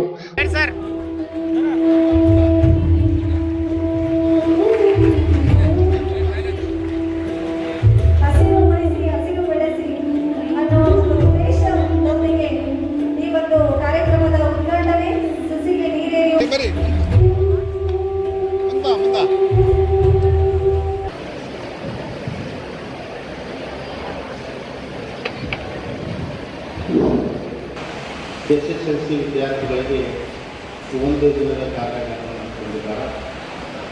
ಈ ಕಾರ್ಯಾಗಾರದಲ್ಲಿ ಉಪನಿರ್ದೇಶಕರು ಅಭಿವೃದ್ಧಿಯಾಗಿರ್ತಕ್ಕಂಥ ಶ್ರೀಮತಿ ಇಂದ್ರಮ್ಮ ಅವರೇ, ಶಿರಾಜ್ ಅವರೇ, ರೂಪ್ಸಾದ ಯಾವತ್ತು ಗೌರವಾನ್ವಿತ ಸದಸ್ಯರೇ, ಸಂಪನ್ಮೂಲ ವ್ಯಕ್ತಿಗಳೇ, ವಿದ್ಯಾರ್ಥಿನಿಯರೇ, ನಾವು ಕೆಲವು ಟಿಪ್ಸ್ಗಳನ್ನು ಮಕ್ಕಳಿಗಾಗಿ ಮತ್ತು ಕೆಲವು ಪೇರೆಂಟ್ಸ್ ಬಂದಿದ್ದಾರೆ ಅವರಿಗಾಗಿ ಬಹಳ ಸರಳವಾಗಿ SLC ಅಂದ ಕೂಡಲೇ ಮುಗುಲು ನಮ್ಮ ಮೇಲೆ ಬೀಳ್ತದೆ ಅಂತ ದಯವಿಟ್ಟು ಭಾವಿಸ್ಬೇಡ್ರಿ. ಭಾಳ ಹ್ಯಾಪಿಯಾಗಿರ್ರಿ, ರಿಲ್ಯಾಕ್ಸ್ ಆಗಿರಿ. ನಂಬರ್ 1, 50 ದಿನ ಉಳಿತು, 49 ದಿನ ಟೆನ್ಷನ್ ತಗೋಬೇಡಿ. ಎಲ್ಲ ಸ್ಟೂಡೆಂಟ್ಸ್ಗೆ ರಿಕ್ವೆಸ್ಟ್ ಅಂತಂದರೆ ಪೇರೆಂಟ್ಸ್ಗೆ, ಟೀಚರ್ಸ್ಗೆ, ಸಂಸ್ಥೆಯವರಿಗೆ ಒತ್ತಡ ತರಬೇಡ್ರಿ. ಮಕ್ಕಳಿಗೆ ಅವರಿಗೆ ಫ್ರೀಯಾಗಿ ಬಿಡಿ. ನಂಬರ್ 1. ಎರಡನೇದು, ಟೈಮ್ ಟೇಬಲ್ ಮಾಡಿ ಕೊಟ್ಟಿರ್ತಾರೆ ಅರ್ಲಿ ಮಾರ್ನಿಂಗ್ ಮತ್ತು ನೈಟ್ ಮಾಡೋದಕ್ಕೆ. ಆ ಟೈಮ್ ಟೇಬಲನ್ನು ಸರಿಯಾಗಿ ಬಳಸುವಂಥ ಕೆಲಸವನ್ನು ಮಾಡಿದಾರೋ ಇಲ್ಲ ಅಂತ ಸ್ವಲ್ಪ ಶಿಕ್ಷಕರು ನೋಡುವಂಥದ್ದು ಎರಡನೇ ವಿಧಾನ. ಅಪ್ಪ ಅಮ್ಮ ಹೇಳಿದ್ರು, ಟೀಚರ್ಸ್ ಹೇಳಿದ್ರು ಅಂತ ಓದಬೇಡಿ. ನಿಮ್ಮ ಲೈಫಿಗಾಗಿ ನೀವು ಓದಬೇಕು ಅಂತನ್ನುವಂಥದ್ದು ಮೂರನೇ ಪಾಯಿಂಟ್. ನೀವು ಓದಿದರೆ ಅಪ್ಪ ಅಮ್ಮಗೆ ಏನು ಲಾಭ ಇಲ್ಲ, ಒಂದು ಖುಷಿ ಇದೆ. ನನ್ನ ಮಕ್ಕಳು ಚೆನ್ನಾಗಿ ಪಾಸ್ ಆಗಿದ್ದಾರೆ ಅನ್ನುವಂಥದ್ದೇ ಲಾಭರಹಿತ ಖುಷಿ ತಂದೆ ತಾಯಿಗಳಿಗೆ, ಗುರುಗಳಿಗೆ. ಆದರೆ ಹೆಚ್ಚು ಲಾಭ ಆಗೋದು ನಿಮಗೆ, ನಿಮ್ಮ ಲೈಫಿಗೆ. ಹಾಗಾಗಿ ನಿಮಗಾಗಿ ನೀವು ಓದ್ರಿ, ಇನ್ನೊಬ್ಬರಿಗಾಗಿ ಅಲ್ಲ ಅಂತನ್ನುವಂಥದ್ದು ಮೂರನೇ ಪಾಯಿಂಟ್. ಲಾಸ್ಟ್ ಪಾಯಿಂಟ್, ನಾನು ನಮ್ಮ ರೂಪ್ಸಾ ಸಂಸ್ಥೆಯವರಿಗೆ ಮಾತಾಡಿದೆ. ನಾನು ಹಿಂದೆನೂ ಒಂದಷ್ಟು ಏನಾದರೂ ಮಾಡಬೇಕು. ನಮ್ಮ ರಾಯಚೂರು ಜಿಲ್ಲೆಯಲ್ಲಿ ಯಾವಾಗಲೂ ಕೆಟ್ಟದಾಗಿ ಮಾತಾಡ್ತಾರೆ ಸ್ಟೇಟ್ನಲ್ಲಿ. ಕೆಳ ಹಂತದಿಂದ ರಾಯಚೂರು ಅಂತಾರೆ. ಆದರೆ 2021ರಲ್ಲಿ ಒಂದು ರಾಯಚೂರು ಒಂದು ಸ್ವಲ್ಪ ಶೈನ್ ಆಯಿತು. ಕೆಳ ಹಂತದನ್ನು ಮರೆಮಾಚಿತು. ಏನು ಅಂತಂದರೆ, ವೀಣಾ ಅನ್ನೋ ಹುಡುಗಿ 625ಕ್ಕೆ 625 ತಗೊಂಡಿದ್ದಕ್ಕೆ ರಾಯಚೂರು ಅಂತ ಎಲ್ಲ ಮಾಧ್ಯಮದವರು ಒಳ್ಳೆಯದನ್ನು ಬಿಡಿಸಿದ್ರು. ಅದರ ನಂತರ ಆಗಲೇ ಇಲ್ಲ, ಮತ್ತೆ 29ನೇ ಸ್ಥಾನ. ಅದನ್ನೇ ಕೆಳದನ್ನೇ ಹೇಳ್ತಾ ಇದ್ದಾರೆ. ಅದಕ್ಕೆ ಫೇಲ್ಯೂರ್ಸ್ ಇರ್ತಾರೆ, ಆರ್ಡಿನರಿ ಸ್ಟೂಡೆಂಟ್ಸ್ ಇರ್ತಾರೆ. ಆದರೆ ಟಾಪರ್ಸ್ ಏನಾದ್ರು ಬಂದರೆ ಇವರಿಬ್ಬರನ್ನ ಮುಚ್ಚಿಟ್ಬಿಡ್ತಾರೆ. ಇವರಿಬ್ಬರನ್ನ ಕೇಳಬೇಕು, ಬೈಬೇಕು ಅಂತ ಮಾಡೋದೇ ಇಲ್ಲ. ಒಬ್ಬರು ಯಾರಾದರೂ ಟಾಪರ್ಸ್ ಬಂದರೆ ಆ ನಿಟ್ಟಿನಲ್ಲಿ ನಾನು ಇಲ್ಲಿ ಕೂತಾಗ ರೂಪ್ಸಾ ಸಂಸ್ಥೆಯವ್ರ ಜೊತೆಗೆ ಮಾತಾಡಿದೆ. ನಾವು ನಿನ್ನೆ ಅವರು ಇನ್ವೈಟ್ ಮಾಡೋಕ್ಕೆ ಬಂದಾಗಲೂ ನಾನು ಆ ಮಾತನ್ನು ಹೇಳಿದ್ದೀನಿ. ಲೋಕಲ್ ಆಗಿರುವಂಥ ಟಾಪ್ 5 ಸ್ಟೂಡೆಂಟ್ಸನ್ನ ಪ್ರತಿ ಶಾಲೆಯವರು ಆಯ್ದು ಟಾಪ್ 5 ಸ್ಟೂಡೆಂಟ್ಸ್ ಅಂದರೆ ಔಟ್ ತಗೊಳ್ಳುವಂಥ ಸ್ಟೂಡೆಂಟ್ಸು ಎಲ್ಲ ಟೀಚರ್ಸ್ಗೆ ಗೊತ್ತಿದೆ. ಆ ಟಾಪ್ 5 ಸ್ಟೂಡೆಂಟ್ಸನ್ನ ಗುರುತಿಸಿ ಒಂದೆಲ್ಲಾದರೂ ಕನ್ವೀನಿಯನ್ಸ್ ಪ್ಲೇಸ್ನಲ್ಲಿ ಸ್ಯಾಟರ್ಡೆ ಮಧ್ಯಾಹ್ನ ಮತ್ತು ಇಡೀ ದಿವಸ ಸಂಡೇ ಅವರಿಗೆ ಒಂದು ಕಡೆಗೆ ಗ್ಯಾದರ್ ಮಾಡಿಸಿ ಎಕ್ಸ್ಪರ್ಟ್ ಟೀಚರ್ಸ್ ಕಡೆಯಿಂದ ಅವರಿಗೆ ಇರುವಂಥ ಸಣ್ಣ ಸಣ್ಣ ಡೌಟ್ಗಳನ್ನು ಕ್ಲಿಯರ್ ಮಾಡಿಸುವಂಥ ಕೆಲಸವನ್ನು ಮಾಡಲಿಕ್ಕೆ ಅವರು ಈಗ ತಾನೇ ಮಾತಾಡಿದಾಗ ಒಪ್ಕೊಂಡಿದ್ದಾರೆ ರೂಪ್ಸಾ ಸಂಸ್ಥೆಯವರು. ಸೊ ಬಂದಂಥ ಮುಖ್ಯೋಪಾಧ್ಯಾಯರು ಒಂದು ಏನು ಮಾಡಬೇಕು ಅಂತಂದರೆ ಟಾಪ್ 5 ಸ್ಟೂಡೆಂಟ್ಸ್ ಪಟ್ಟಿಯನ್ನು ಅವರಿಗೆ ಕೊಡುವುದರ ಮೂಲಕ ಮತ್ತು ಯಾವುದೇ ರಿಸ್ಕ್ ಅವ್ರು ಬರ್ತಾರೆ 2:30ರಿಂದ 5 ಗಂಟೆ ತನಕ ವಿಶೇಷ ತರಗತಿ ಬೋಧನೆ ಆಗ್ತದೆ. ಮತ್ತು ಸಂಡೇ ಮಾರ್ನಿಂಗ್ 8 to 5 ಅದರಲ್ಲಿ ಅವರ ವರ್ಕಿಂಗ್ ಲಂಚು ಇನ್ನಿತರ ಬೇರೆ ಹೊರಗಡೆ. ಮುಖ್ಯ ಅತಿಥಿಗಳಾಗಿ ಭಾಗವಹಿಸಿದ್ದ ಶಾಲಾ ಶಿಕ್ಷಣ ಮತ್ತು ಸಾಕ್ಷರತಾ ಇಲಾಖೆ ಉಪನಿರ್ದೇಶಕ ಡಿಕೆ ಬಡಿಗೇರ್ ಮಾತನಾಡಿ, ಜಿಲ್ಲೆಯ ಹಿಂದಿನ ಸ್ಥಿತಿಯನ್ನು ವಿವರಿಸಿ ವಿದ್ಯಾರ್ಥಿಗಳು ಪರೀಕ್ಷೆ ಸಿದ್ಧತೆಗಳಲ್ಲಿ ತೊಡಗಿಕೊಳ್ಳಲು ಹೇಳಿದರು. ಮಾರ್ಚ್ 21ನೇ ತಾರೀಕಿನಿಂದ ಪ್ರಾರಂಭವಾಗಿ ಏಪ್ರಿಲ್ 4ಕ್ಕೆ ಮುಗಿಯಿತು. ಈಗಾಗಲೇ ಜಿಲ್ಲೆಯಾದ್ಯಂತ ಹಲವಾರು ಕಾರ್ಯಕ್ರಮಗಳನ್ನು ಇಲಾಖೆ ಹಮ್ಮಿಕೊಂಡಿದ್ದು ಅದನ್ನು ಅನುಷ್ಠಾನಗೊಳಿಸ್ತಾ ಇದೆ. ಈ ಸಾರಿ ರಾಯಚೂರು ಜಿಲ್ಲೆಯಲ್ಲಿ 31,000 ಚಿಲ್ಲರೆ ಮಕ್ಕಳು ಪರೀಕ್ಷೆಯನ್ನು ಬರೀತಾ ಇದ್ದಾರೆ. ಒಟ್ಟು ಪರೀಕ್ಷಾ ಕೇಂದ್ರಗಳ ಸಂಖ್ಯೆ 97 ಇದ್ದಾವೆ. ಹೋದ ವರ್ಷದ ಪರೀಕ್ಷಾ ಪದ್ಧತಿಯಲ್ಲಿ 94 ಪರೀಕ್ಷಾ ಕೇಂದ್ರಗಳಲ್ಲಿ ವೆಬ್ಕಾಸ್ಟಿಂಗ್ ವ್ಯವಸ್ಥೆಯನ್ನು ಅಳವಡಿಸಲಾಗಿದೆ. ಈ ಸಾರಿಯೂ ಸಹಿತ ವೆಬ್ಕಾಸ್ಟಿಂಗ್ ವ್ಯವಸ್ಥೆ ಮುಂದಿನ ದಿನಮಾನಗಳಲ್ಲಿ ಇರ್ತದೆ.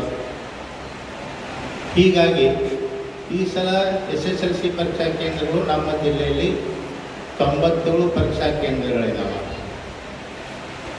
ಈ 97 ಮಾತಾಡಬಾರ್ದಮ್ಮ ಲೇಡೀಸ್ಗಳಿಗೆ ವಿವಿಧ ಭಾಗಗಳಿಂದ ಸಂಪನ್ಮೂಲ ವ್ಯಕ್ತಿಗಳನ್ನು ಕರೆಸಿ ನಿಮಗೆ ಪರ್ಸೆಂಟೇಜ್ ಹೆಚ್ಚಾಗಲಿಕ್ಕೆ ಒಂದು ರೂಪ್ಸಾದವರು ಕಾರ್ಯಕ್ರಮವನ್ನು ಹಮ್ಮಿಕೊಂಡಿದ್ದು, ಇದು ಅವರನ್ನು ನಾನು ಅಭಿನಂದಿಸ್ತಾ ಇದ್ದೇನೆ ಅಂತ ಮೊದಲೇ.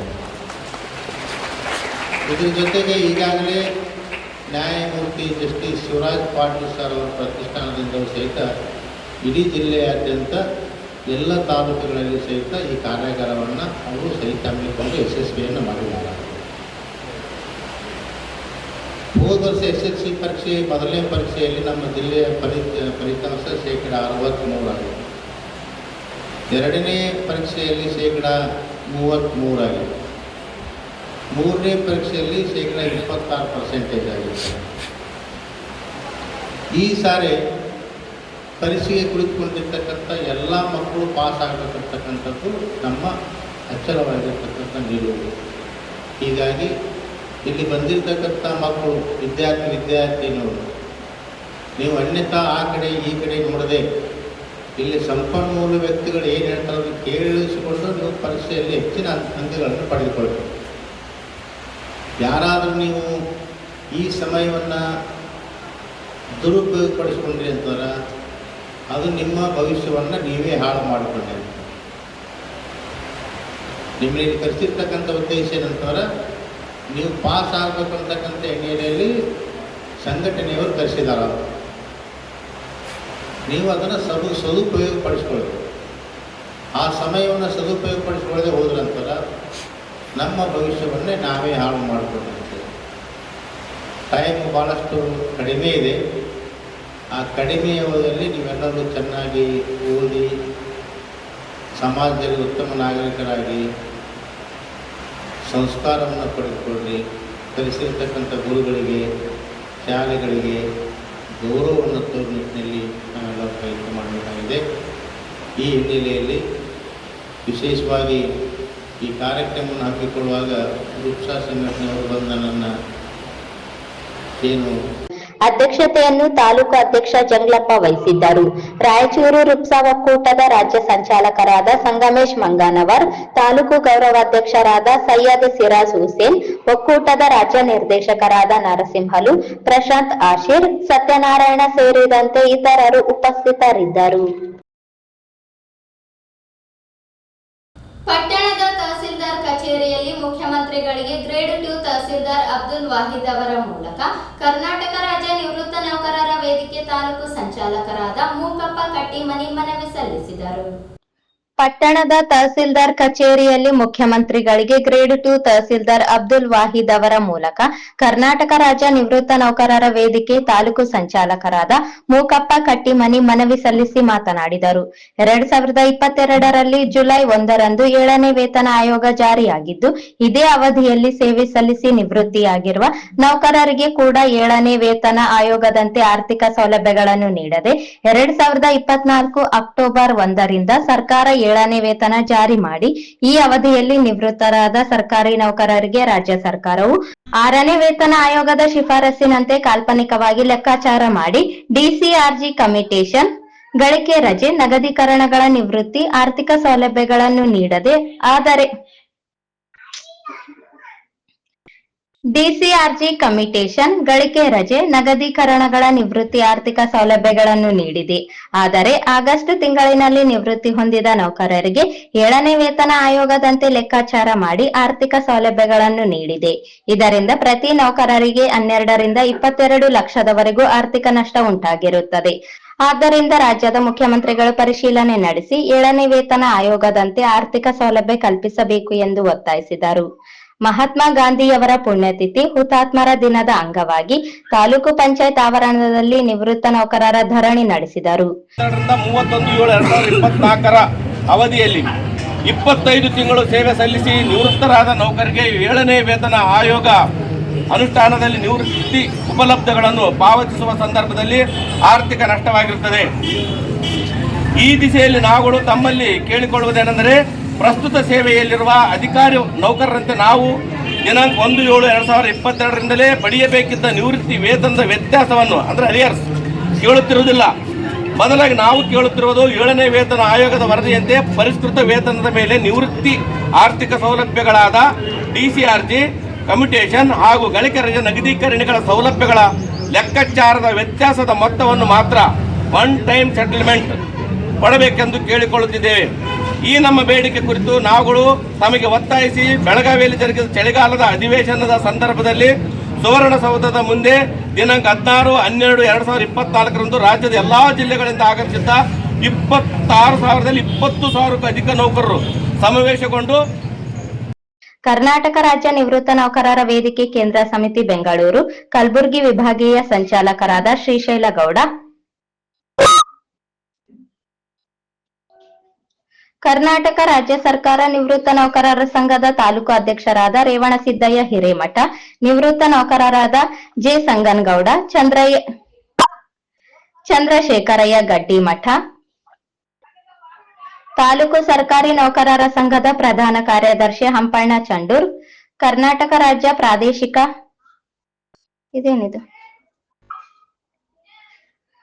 ತಾಲೂಕು ಅಧ್ಯಕ್ಷರಾದ ಸಂಗಮೇಶ್ ಮುದೋಳ್ ಸೇರಿದಂತೆ ತಾಲೂಕಿನ ನಿವೃತ್ತಿ ನೌಕರರು ಇದ್ದರು.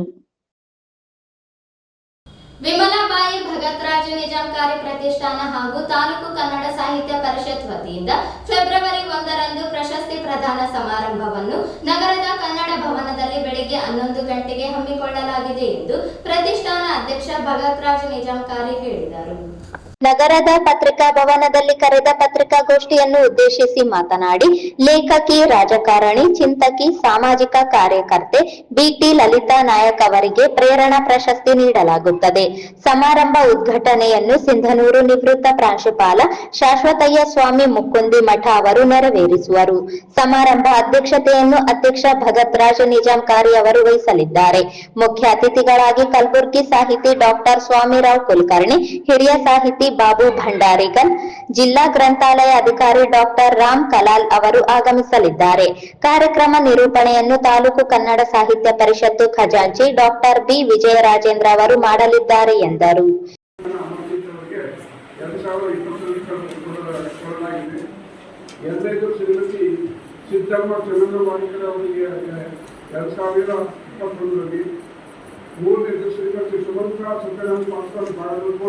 ಇವರಿಗೆ 2022ರಲ್ಲಿ 4ನೇದಾಗಿ ಶ್ರೀ ಬಾಬು ಹಾಗೂ ಕಳೆದ ವರ್ಷ ಶ್ರೀಮತಿ ಡಾಕ್ಟರ್ ವಸುಂಧರಾ ಭೂಪತಿ ಬೆಂಗಳೂರು ಮೂಲವಾಗಿ ರೈತನವರು.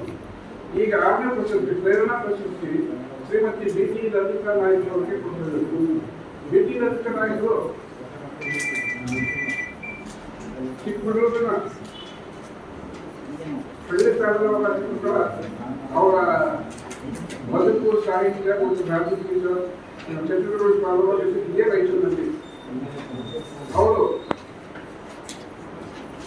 ಪಂಡಿತ ಕಾಲದ ಭಾರತೀಯವರ ಮಗಳು ಮದುವೆಯಾಗಿದ ನಂತರ ಮೈಸೂರು ತಾಲೂಕಿನ ರೋಡಲ್ಲಿ ಬಂದು 2ನೇ ತರಗತಿಯ ಚಾಮರಾ ನಾಯಕರು ಮದುವೆಯಾಗಿದ್ದರು.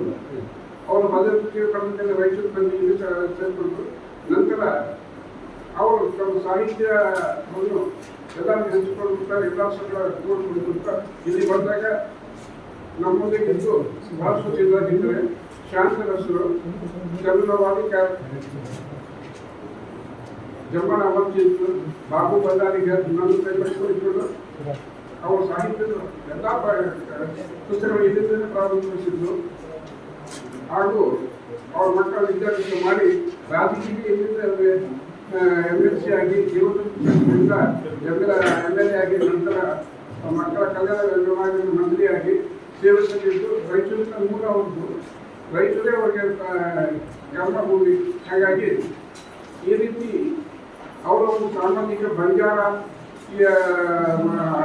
ಕಮ್ಯುನಿಟಿಗೆ ಪ್ರೇರಣೆಯಾಗಿ ಸಲುವಾಗಿ ಈ ಸಲ 6ನೇ ಪ್ರಶಸ್ತಿ ಪ್ರೇರಣಾ ಪ್ರಶಸ್ತಿ ಶ್ರೀಮತಿ ವಿಮಲಾಬಾಯಿ ಅವರಿಗೆ ಪಾತ್ರಗೊಳಿಸಿಕೊಳ್ಳಲಾಗುತ್ತಿದೆ. ಸ್ನೇಹಿತರೆ, 2025 ಕನ್ನಡ ಭವನದಲ್ಲಿ ಶ್ರೀಮತಿ ಡಿಜಿಟಲ್ ಸಾಮರ್ಥ್ಯ ಅಂದರೆ ಏಕೈಕಿ ರಾಜಕಾರಣಿ ಚಿಂತಕಿ ಸಾಮಾಜಿಕ ಕಾರ್ಯಕ್ರಮಕ್ಕೆ ಕೊಡಲಾಗುತ್ತದೆ. ಬೆಳಗ್ಗೆ 11 ಗಂಟೆಗೆ ಉದ್ಘಾಟನೆ ಶಾಶ್ವತಯ್ಯ ಸ್ವಾಮಿ ಮುಖ್ಯಮಂತ್ರಿ ಪ್ರಿನ್ಸಿಪಾಲ್ರು ಶ್ರೀಧರ್ ಇವರು ಅಧ್ಯಕ್ಷ ನಾಮವರ್ಷ ಇದ್ದರೆ ಪ್ರಸ್ತಾವನೆ ವೆಂಕಟೇಶ್ ಬೇವಿನ ಬೆಂಚಿ ಅಧ್ಯಕ್ಷರು ಕನ್ನಡ ಸಾಹಿತ್ಯ ಪರಿಷತ್ ರಾಯಚೂರು. ಮುಖ್ಯ ಅತಿಥಿಗಳಾಗಿ ಶ್ರೀ ಸ್ವಾಮಿರಾವ್ ಕುಲಕರ್ಣಿ ಗುಲ್ಬರ್ಗ, ಎರಡನೆಯವರು ಶ್ರೀ ಬಾಬು ಬಂಗಾರಿಕರ್ ನಮ್ಮ ಸಾಹಿತ್ಯ ನಮ್ಮ ಪಕ್ಕದಲ್ಲಿ ಕೂತಿದ್ದಾರೆ. ಶಂಕರ್ ನಿಜಾಂಕಾರಿ ಅಧ್ಯಕ್ಷರು, ಜಗತ್ ಕಾರ್ಯ ಅವರು ಹಾಗೂ ಕಾರ್ಯಕ್ರಮ ನಿರ್ವಹಣೆ ವಿಜಯ ರಾಜೇಂದ್ರ. ಮುಖ್ಯವಾಗಿ ಈ ಪ್ರೇರಣಾ ಪ್ರಶಸ್ತಿ ಪ್ರಾರಂಭಿಸಿದ ಮುಖ್ಯವಾಗಿ ಕಾರಣಗಳು ಮಿಸಸ್ ಅವರು ರಾಯಚೂರು ನಡೆಯುವ ಎಲ್ಲ ಕನ್ನಡ ಸಾಹಿತ್ಯ ಕಾರ್ಯಕ್ರಮಗಳೊಂದಿಗೆ ಬಂದು ನಾವೆಲ್ಲ ವೇದಿಕೆಯಲ್ಲಿ ಇದ್ದಾಗ ಕೆರೆ ಕುರಿತು ಸುಮ್ಮನೆ ನೋಡ್ತಿದ್ರು. ಒಂದು ದಿನ ಕೇಳೋದು, ನೀವೆಲ್ಲ ನಾಟಕ ಕೂತು ನಮ್ಗೆ ಯಾವಾಗ ಕೂರಿಸ್ತೀರಿ ಅಂತ ಕೇಳಿದ್ರು. ಅಂದರೆ ಅಂಥದ್ದು ಏನಾಗೋದಿಲ್ಲ ಅಂದರೆ ನಿಮ್ಮ ಪುಸ್ತಕ ಫಸ್ಟ್ ಬಂದ್ರೆ ನಾವೇ ಮೊದಲು ಕೇಳ್ತಿದ್ವಿ, ನಮಗೆ ಬೇಡ ಅಂತ ಹೇಗೆ ಹೇಳ್ತಿದ್ರು. ಸರಿ, ಹಾಗಾದ್ಮೇಲೆ ಒಂದು ವಿಷಯಕ್ಕೆ ನೆನಪಾಗ್ತಿದ್ವಿ, ಪ್ರತಿ ಯಶಸ್ವಿ ಮನುಷ್ಯನ ಬೆನ್ನಿಗೆ ಒಬ್ಬ ಹೆಣ್ಣಿರ್ತಾರೆ ಅಂತ. ಅದನ್ನೇ ಗಮನದಲ್ಲಿಟ್ಟುಕೊಂಡು ಈ ಸಂದರ್ಭದಲ್ಲಿ ಬಶೀರ್ ಅಹಮದ್ ಹೊಸಮನಿ, ಬಾಬು ಭಂಡಾರಿಗಲ್ ಸೇರಿದಂತೆ ಇತರರು ಉಪಸ್ಥಿತರಿದ್ದರು.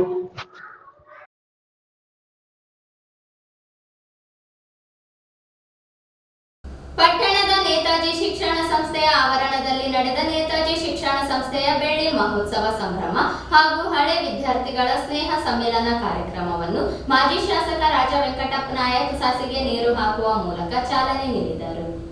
ವೆಂಕಟಪ್ಪ ನಾಯಕ್ ಮಾತನಾಡಿ, ಪಟ್ಟಣದಲ್ಲಿ ಕಳೆದ 25 ವರ್ಷಗಳಿಂದ ನೇತಾಜಿ ಶಿಕ್ಷಣ ಸಂಸ್ಥೆಯು ಸಾವಿರಾರು ವಿದ್ಯಾರ್ಥಿಗಳಿಗೆ ಕೇವಲ ಶಿಕ್ಷಣವನ್ನು ಮಾತ್ರ ನೀಡದೆ ಅವರಿಗೆ ಉತ್ತಮ ಜ್ಞಾನವನ್ನು, ಸಂಸ್ಕಾರವನ್ನು ಕೂಡ ನೀಡಿರುವುದರಿಂದ ಇಲ್ಲಿ ಅಭ್ಯಾಸ ಮಾಡಿದ ವಿದ್ಯಾರ್ಥಿಗಳು ಉತ್ತಮವಾದ ಜೀವನವನ್ನು ರೂಪಿಸಿಕೊಂಡಿದ್ದಾರೆ. ನೇತಾಜಿ ಸಂಸ್ಥೆಯು ಪ್ರಾಥಮಿಕ ಶಿಕ್ಷಣದಿಂದ ಕಾಲೇಜು ಹಂತದವರೆಗೂ ಶಿಕ್ಷಣವನ್ನು ನೀಡುವುದಕ್ಕೆ ಸಂಸ್ಥೆಯ ಅಧ್ಯಕ್ಷರಾದ ಕೆಇ ನರಸಿಂಹ, ವಿಜಯಲಕ್ಷ್ಮಿ ದಂಪತಿಗಳು ಸಮರ್ಪಣಾ ಮನೋಭಾವದಿಂದ ಶ್ರಮಿಸಿದ್ದಾರೆ. ನಮ್ಮ ಶಾಸಕತ್ವದ ಅವಧಿಯಲ್ಲಿ ತಾಲೂಕಿನಲ್ಲಿ ಶಿಕ್ಷಣಕ್ಕೆ ಹೆಚ್ಚಿನ ಆದ್ಯತೆಯನ್ನು ನೀಡಿ ಮಾನ್ವಿ ಪಟ್ಟಣದಲ್ಲಿ ಬಾಲಕಿಯರಿಗಾಗಿ ವಿಜ್ಞಾನ ವಿಭಾಗವನ್ನು ಪ್ರಾರಂಭಿಸುವುದಕ್ಕೆ ಶ್ರಮಿಸಿದ್ದೇನೆ. ನೇತಾಜಿ ಶಿಕ್ಷಣ ಸಂಸ್ಥೆಯು ಹೆಚ್ಚಿನ ಮಟ್ಟದಲ್ಲಿ ಬೆಳೆದು ಈ ಭಾಗದ ಗ್ರಾಮೀಣ ವಿದ್ಯಾರ್ಥಿಗಳಿಗೆ ಉನ್ನತ ಶಿಕ್ಷಣ ನೀಡುವ ಮೂಲಕ ಈ ಭಾಗದ ವಿದ್ಯಾರ್ಥಿಗಳು ಕೂಡ ವೈದ್ಯಕೀಯ, ತಾಂತ್ರಿಕ ಕ್ಷೇತ್ರಗಳಲ್ಲಿ ಸಾಧನೆಯನ್ನು ಮಾಡಲಿ ಎಂದು ತಿಳಿಸಿದರು.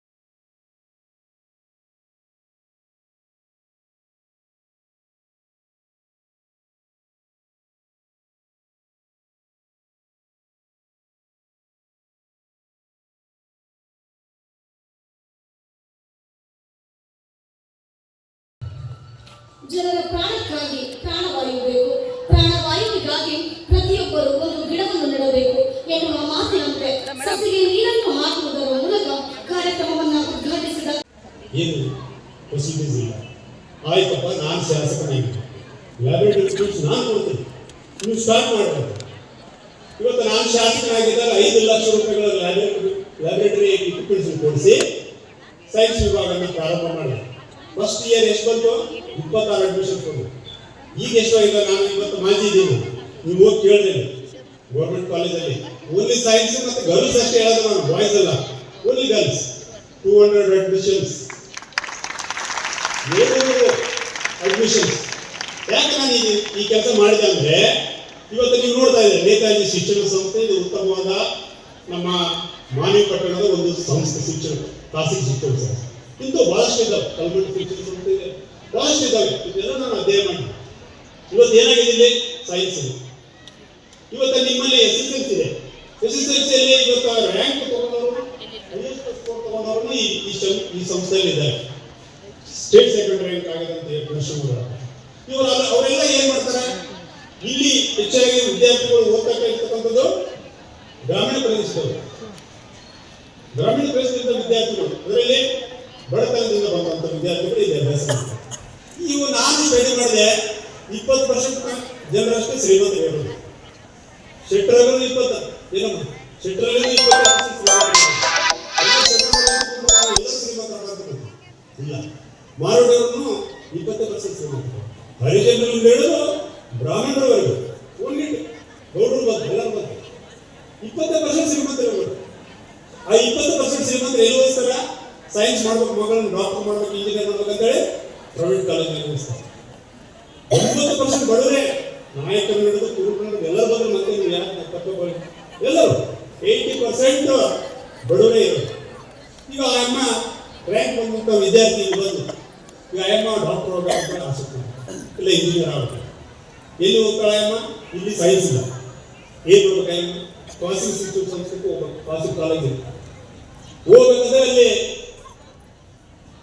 ಡೊನೇಷನ್ ಜಾಸ್ತಿ. ಏನ್ ಮಾಡ್ಬೇಕು? ಆಟೋಮೆಟಿಕ್ ಕಲ್ಮಠ ಶ್ರೀ ವಿರೂಪಾಕ್ಷ ಪಂಡಿತಾರಾಧ್ಯ ಶಿವಾಚಾರ್ಯ ಮಹಾಸ್ವಾಮಿಗಳು ದಿವ್ಯ ಸಾನ್ನಿಧ್ಯವನ್ನು ವಹಿಸಿದ್ದರು. 6.5 ಲಕ್ಷ ರೂಪಾಯಿ ಅಂತ ಇದ್ದಾರೆ. ಯಾಕೆ ಸಾಧ್ಯ ಆಯ್ತು ಅಂತಂದ್ರೆ ಅವನೊಳಗೆ ಧೈರ್ಯ ಅಡಗಿತ್ತು, ಅದಕ್ಕೊಂದು ರೀಸನ್ ಬೇಕಾಗಿತ್ತು. ಹಂಗ ಇವತ್ತು 10th ಡ್ರಾಪ್ ಔಟ್ ಆದಂತವರು ಡಾಕ್ಟರ್ಗಿಂತ ಏನ್ ಸಂಬಳ ತಗೊಳ್ತಾ ಇದಾರಲ್ಲ ಅದಕ್ಕಿಂತ ಹೆಚ್ಚು ದುಡಿತಾ ಇದ್ದಾರೆ. ಯಾಕೆ ಅಂತ ಧೈರ್ಯವನ್ನ ನಮ್ಮ ಶಿಕ್ಷಣ ಸಂಸ್ಥೆಗಳು ನಮ್ಮ ಮಕ್ಕಳಲ್ಲಿ ನೀಡಬೇಕಾಗಿದೆ. ಇನ್ನು ವಿಶೇಷವಾಗಿ ಏನಂತಂದ್ರೆ ಈ ಸಂಸ್ಥೆಯ ವಿಶೇಷ ಏನಂತಂದ್ರೆ ಇದನ್ನ ಬೇರೆ ಶಿಕ್ಷಣ ಸಂಸ್ಥೆಗಳಿಂದ ಈ ಶಿಕ್ಷಣ ಸಂಸ್ಥೆ ಏನು ವಿಶೇಷ ಅಂತಂದ್ರೆ ಇಲ್ಲಿ ಆ ಧೈರ್ಯವನ್ನು ತುಂಬಲಾಗ್ತದೆ ಮಕ್ಕಳಿಗೆ. ಅವರಿಗೆ ಕೇವಲ ಬುಕ್ ಹಿಡ್ಕೊಂಡು ಮಾರ್ಕ್ಸ್ ತೆಗೆಂತ ಮಾತ್ರ ಅಲ್ಲ, ಇಲ್ಲಿ ಆಟಗಳು ಹೇಳ್ತಾರೆ, ಬೇರೆ ಬೇರೆ ವಿಚಾರಗಳ ಬಗ್ಗೆ ಚರ್ಚೆಗಳು ನಡೀತಾವ. ಆ ಕುರಿತು ಇಲ್ಲಿ ಏನಂತ ಇದಕ್ಕೆ ವಸ್ತು ಪ್ರದರ್ಶನ ನೀಡಲಾಗ್ತದೆ. ಪಾಲಕರಿಗೆ, ಪೋಷಕರಿಗೆ ಎಲ್ಲರಿಗೂ ಕೂಡ ಇಲ್ಲಿ ಒಂದು ಸ್ಪರ್ಧೆಗಳನ್ನ ಏರ್ಪಡಿಸಿ ಆ ಮೂಲಕವಾಗಿ ಎಲ್ಲರನ್ನೂ ಕೂಡ ಒಳಗೊಂಡಂತೆ ಇಲ್ಲಿ ಒಂದು ಶಿಕ್ಷಣ ವ್ಯವಸ್ಥೆಯನ್ನ ಇಲ್ಲಿ ಮಾಡ್ತಾ ಇರೋದು ಬಹಳ ಹರ್ಷ ತಂದಿದೆ. ಆ ನಿಟ್ಟಿನಲ್ಲಿ ಈ ಸಂಸ್ಥೆ 25 ವರ್ಷಗಳು 25,000 ಮಕ್ಕಳಕ್ಕಿಂತ ಹೆಚ್ಚಿನ ರೀತಿಯಾದಂತಹ ಸರಿಸುಮಾರು ಒಂದು 15,000 ಮಕ್ಕಳನ್ನು ಕೂಡ ಇಲ್ಲಿ ಓದಲಿಕ್ಕೆ ಅನುವು ಮಾಡಿಕೊಟ್ಟಿದೆ. ಸರಿಸುಮಾರು ಒಂದು 300ರಿಂದ 400 ಜನರಿಗೆ ಇಲ್ಲೇ ಕೆಲಸ ಕೊಡುವಂತಹ ವ್ಯವಸ್ಥೆಯನ್ನ ಈ ಸಂಸ್ಥೆ ಮಾಡಿರುವುದು ನಮಗಂತೂ ಬಹಳ ಖುಷಿ ತಂದಿದೆ. ಸಂಸ್ಥೆಯ ಅಧ್ಯಕ್ಷರಾದ ಕೆಇ ನರಸಿಂಹ ಅವರು ರಚಿಸಿದ ಕವನ ಸಂಕಲನ ಕೃತಿ ಎದೆಯ ಮೇಲಿನ ಹೂವು ಪುಸ್ತಕವನ್ನು ನಿಕಟಪೂರ್ವ ಜಿಲ್ಲಾ ಕನ್ನಡ ಸಾಹಿತ್ಯ ಪರಿಷತ್ ಅಧ್ಯಕ್ಷರು ಹಾಗೂ ಹಿರಿಯ ಸಾಹಿತಿ ಡಾಕ್ಟರ್ ಬಸವಪ್ರಭು ಪಾಟೀಲ್ ಬೆಟ್ಟದೂರು ಬಿಡುಗಡೆಗೊಳಿಸಿದರು. ಕೃತಿಯ ಕುರಿತು ಹಿರಿಯ ಬರಹಗಾರ ವೀರ ಹನುಮಾನ್ ಮಾತನಾಡಿದರು. ರಾಯಚೂರಿನ ನಾಣ್ಯ ಸಂಗ್ರಹಕಾರರಾದ ಅಬ್ದುಲ್ ಕುದ್ದೂಸ್ ಅಪರೂಪದ ವಿಶೇಷವಾದ ನಾಣ್ಯಗಳ ಪ್ರದರ್ಶನ ನಡೆಯಿತು. ಸಂಗಾಪುರ ಗ್ರಾಮದ ಶಿಲ್ಪಾ ದೇವರಾಜ್ ಅವರ ಕೆತ್ತನೆಯ ಶಿಲ್ಪ ಕಲಾಕೃತಿಗಳ ಪ್ರದರ್ಶನ, ಸಿರಿಧಾನ್ಯಗಳ ಪ್ರದರ್ಶನ ಹಾಗೂ ವಿಜ್ಞಾನ ಮಾದರಿಗಳ ಪ್ರದರ್ಶನ ನಡೆಯಿತು. ಮುಖಂಡರಾದ ತಿಮ್ಮಾರೆಡ್ಡಿ ಭೋಗಾವತಿ, ಕನ್ನಡ ಸಾಹಿತ್ಯ ಪರಿಷತ್ ತಾಲೂಕು ಅಧ್ಯಕ್ಷರಾದ ರವಿಕುಮಾರ್ ಪಾಟೀಲ್ ವಕೀಲರು, ಡಾಕ್ಟರ್ ತನುಶ್ರೀ ಪ್ರವೀಣ್ ಕುಮಾರ್, ಪ್ರಾಚಾರ್ಯ ಈರಣ್ಣ ಮರ್ಲಟ್ಟಿ, ಪದ್ಮಾವತಿ ಬಿವಿ ರೆಡ್ಡಿ, ಪ್ರಿಯಾಂಕಾ, ಪಕ್ಷಿ ಪ್ರೇಮಿ ಸಲಾವುದ್ದೀನ್, ಪುರಸಭೆ ಸದಸ್ಯ Sharanappa Medha, K Vijayalakshmi, K Raju, Ravivarma, doctor K Vinaya, ಶಾಲೆಯ ಮುಖ್ಯ ಶಿಕ್ಷಕರಾದ ಅನೀಸ್ ಫಾತಿಮಾ, ಬಸವರಾಜ್, ರಹೀಂ ಪಾಷಾ ಸೇರಿದಂತೆ ಇನ್ನಿತರರು ಇದ್ದರು. ಕೊನೆಯಲ್ಲಿ ಮತ್ತೊಮ್ಮೆ ಮುಖ್ಯಾಂಶಗಳು. ರಾಯಚೂರು ಮಹಾನಗರ ಪಾಲಿಕೆ ಆಯುಕ್ತರಾಗಿ ಜುಬೇನ್ ಮಹಾಪಾತ್ರ.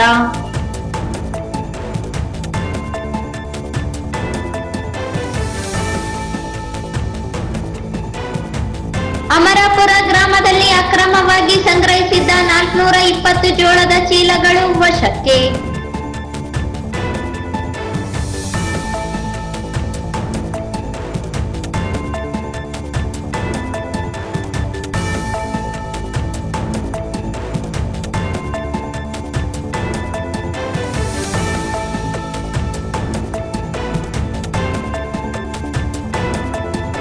ಪ್ರತಿಭಟನಾ ಜಿಲ್ಲಾಧಿಕಾರಿ ಭೇಟಿ, ಬೇಡಿಕೆ ಈಡೇರಿಕೆಗಾಗಿ ಸಕಾರಾತ್ಮಕ ಪ್ರತಿಕ್ರಿಯೆ.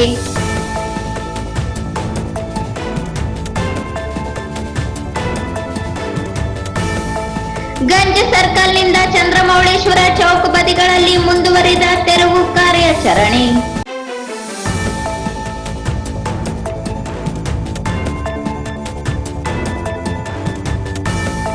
ಸಹಕಾರಿ ಕಾಯ್ದೆ ಉಲ್ಲಂಘನೆ, ಕಾರ್ಯನಿರ್ವಾಹಕ ಅಧಿಕಾರಿ ಅಮಾನತ್ಗೆ ಆಗ್ರಹ.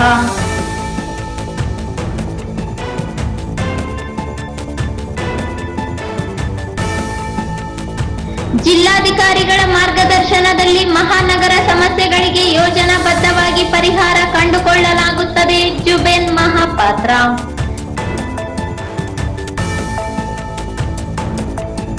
ಫೆಬ್ರವರಿ 1ರಂದು ಮಡಿವಾಳ ಮಾಚಿದೇವರ ಜಯಂತ್ಯೋತ್ಸವ, ಪ್ರತಿಭಾ ಪುರಸ್ಕಾರ ಜಂಬಣ್ಣ.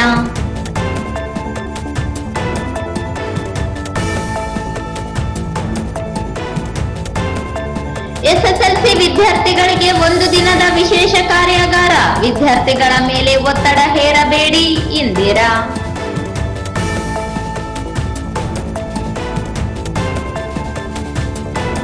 ಏಳನೇ ವೇತನ ಆಯೋಗದಂತೆ ಆರ್ಥಿಕ ಸೌಲಭ್ಯಗಳನ್ನು ನೀಡಿ ಮೂಕಪ್ಪ ಕಟ್ಟಿಮನಿ.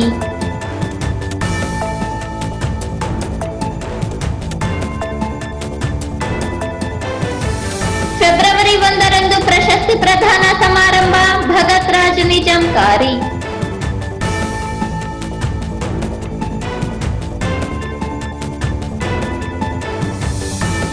ಮತ್ತು ನೇತಾಜಿ ಶಿಕ್ಷಣ ಸಂಸ್ಥೆಯ 25ನೇ ವರ್ಷದ ಬೆಳ್ಳಿ ಮಹೋತ್ಸವ ಸಂಭ್ರಮ ಹಾಗೂ ಹಳೆ ವಿದ್ಯಾರ್ಥಿಗಳ ಸ್ನೇಹ ಸಮ್ಮಿಲನ ಕಾರ್ಯಕ್ರಮ.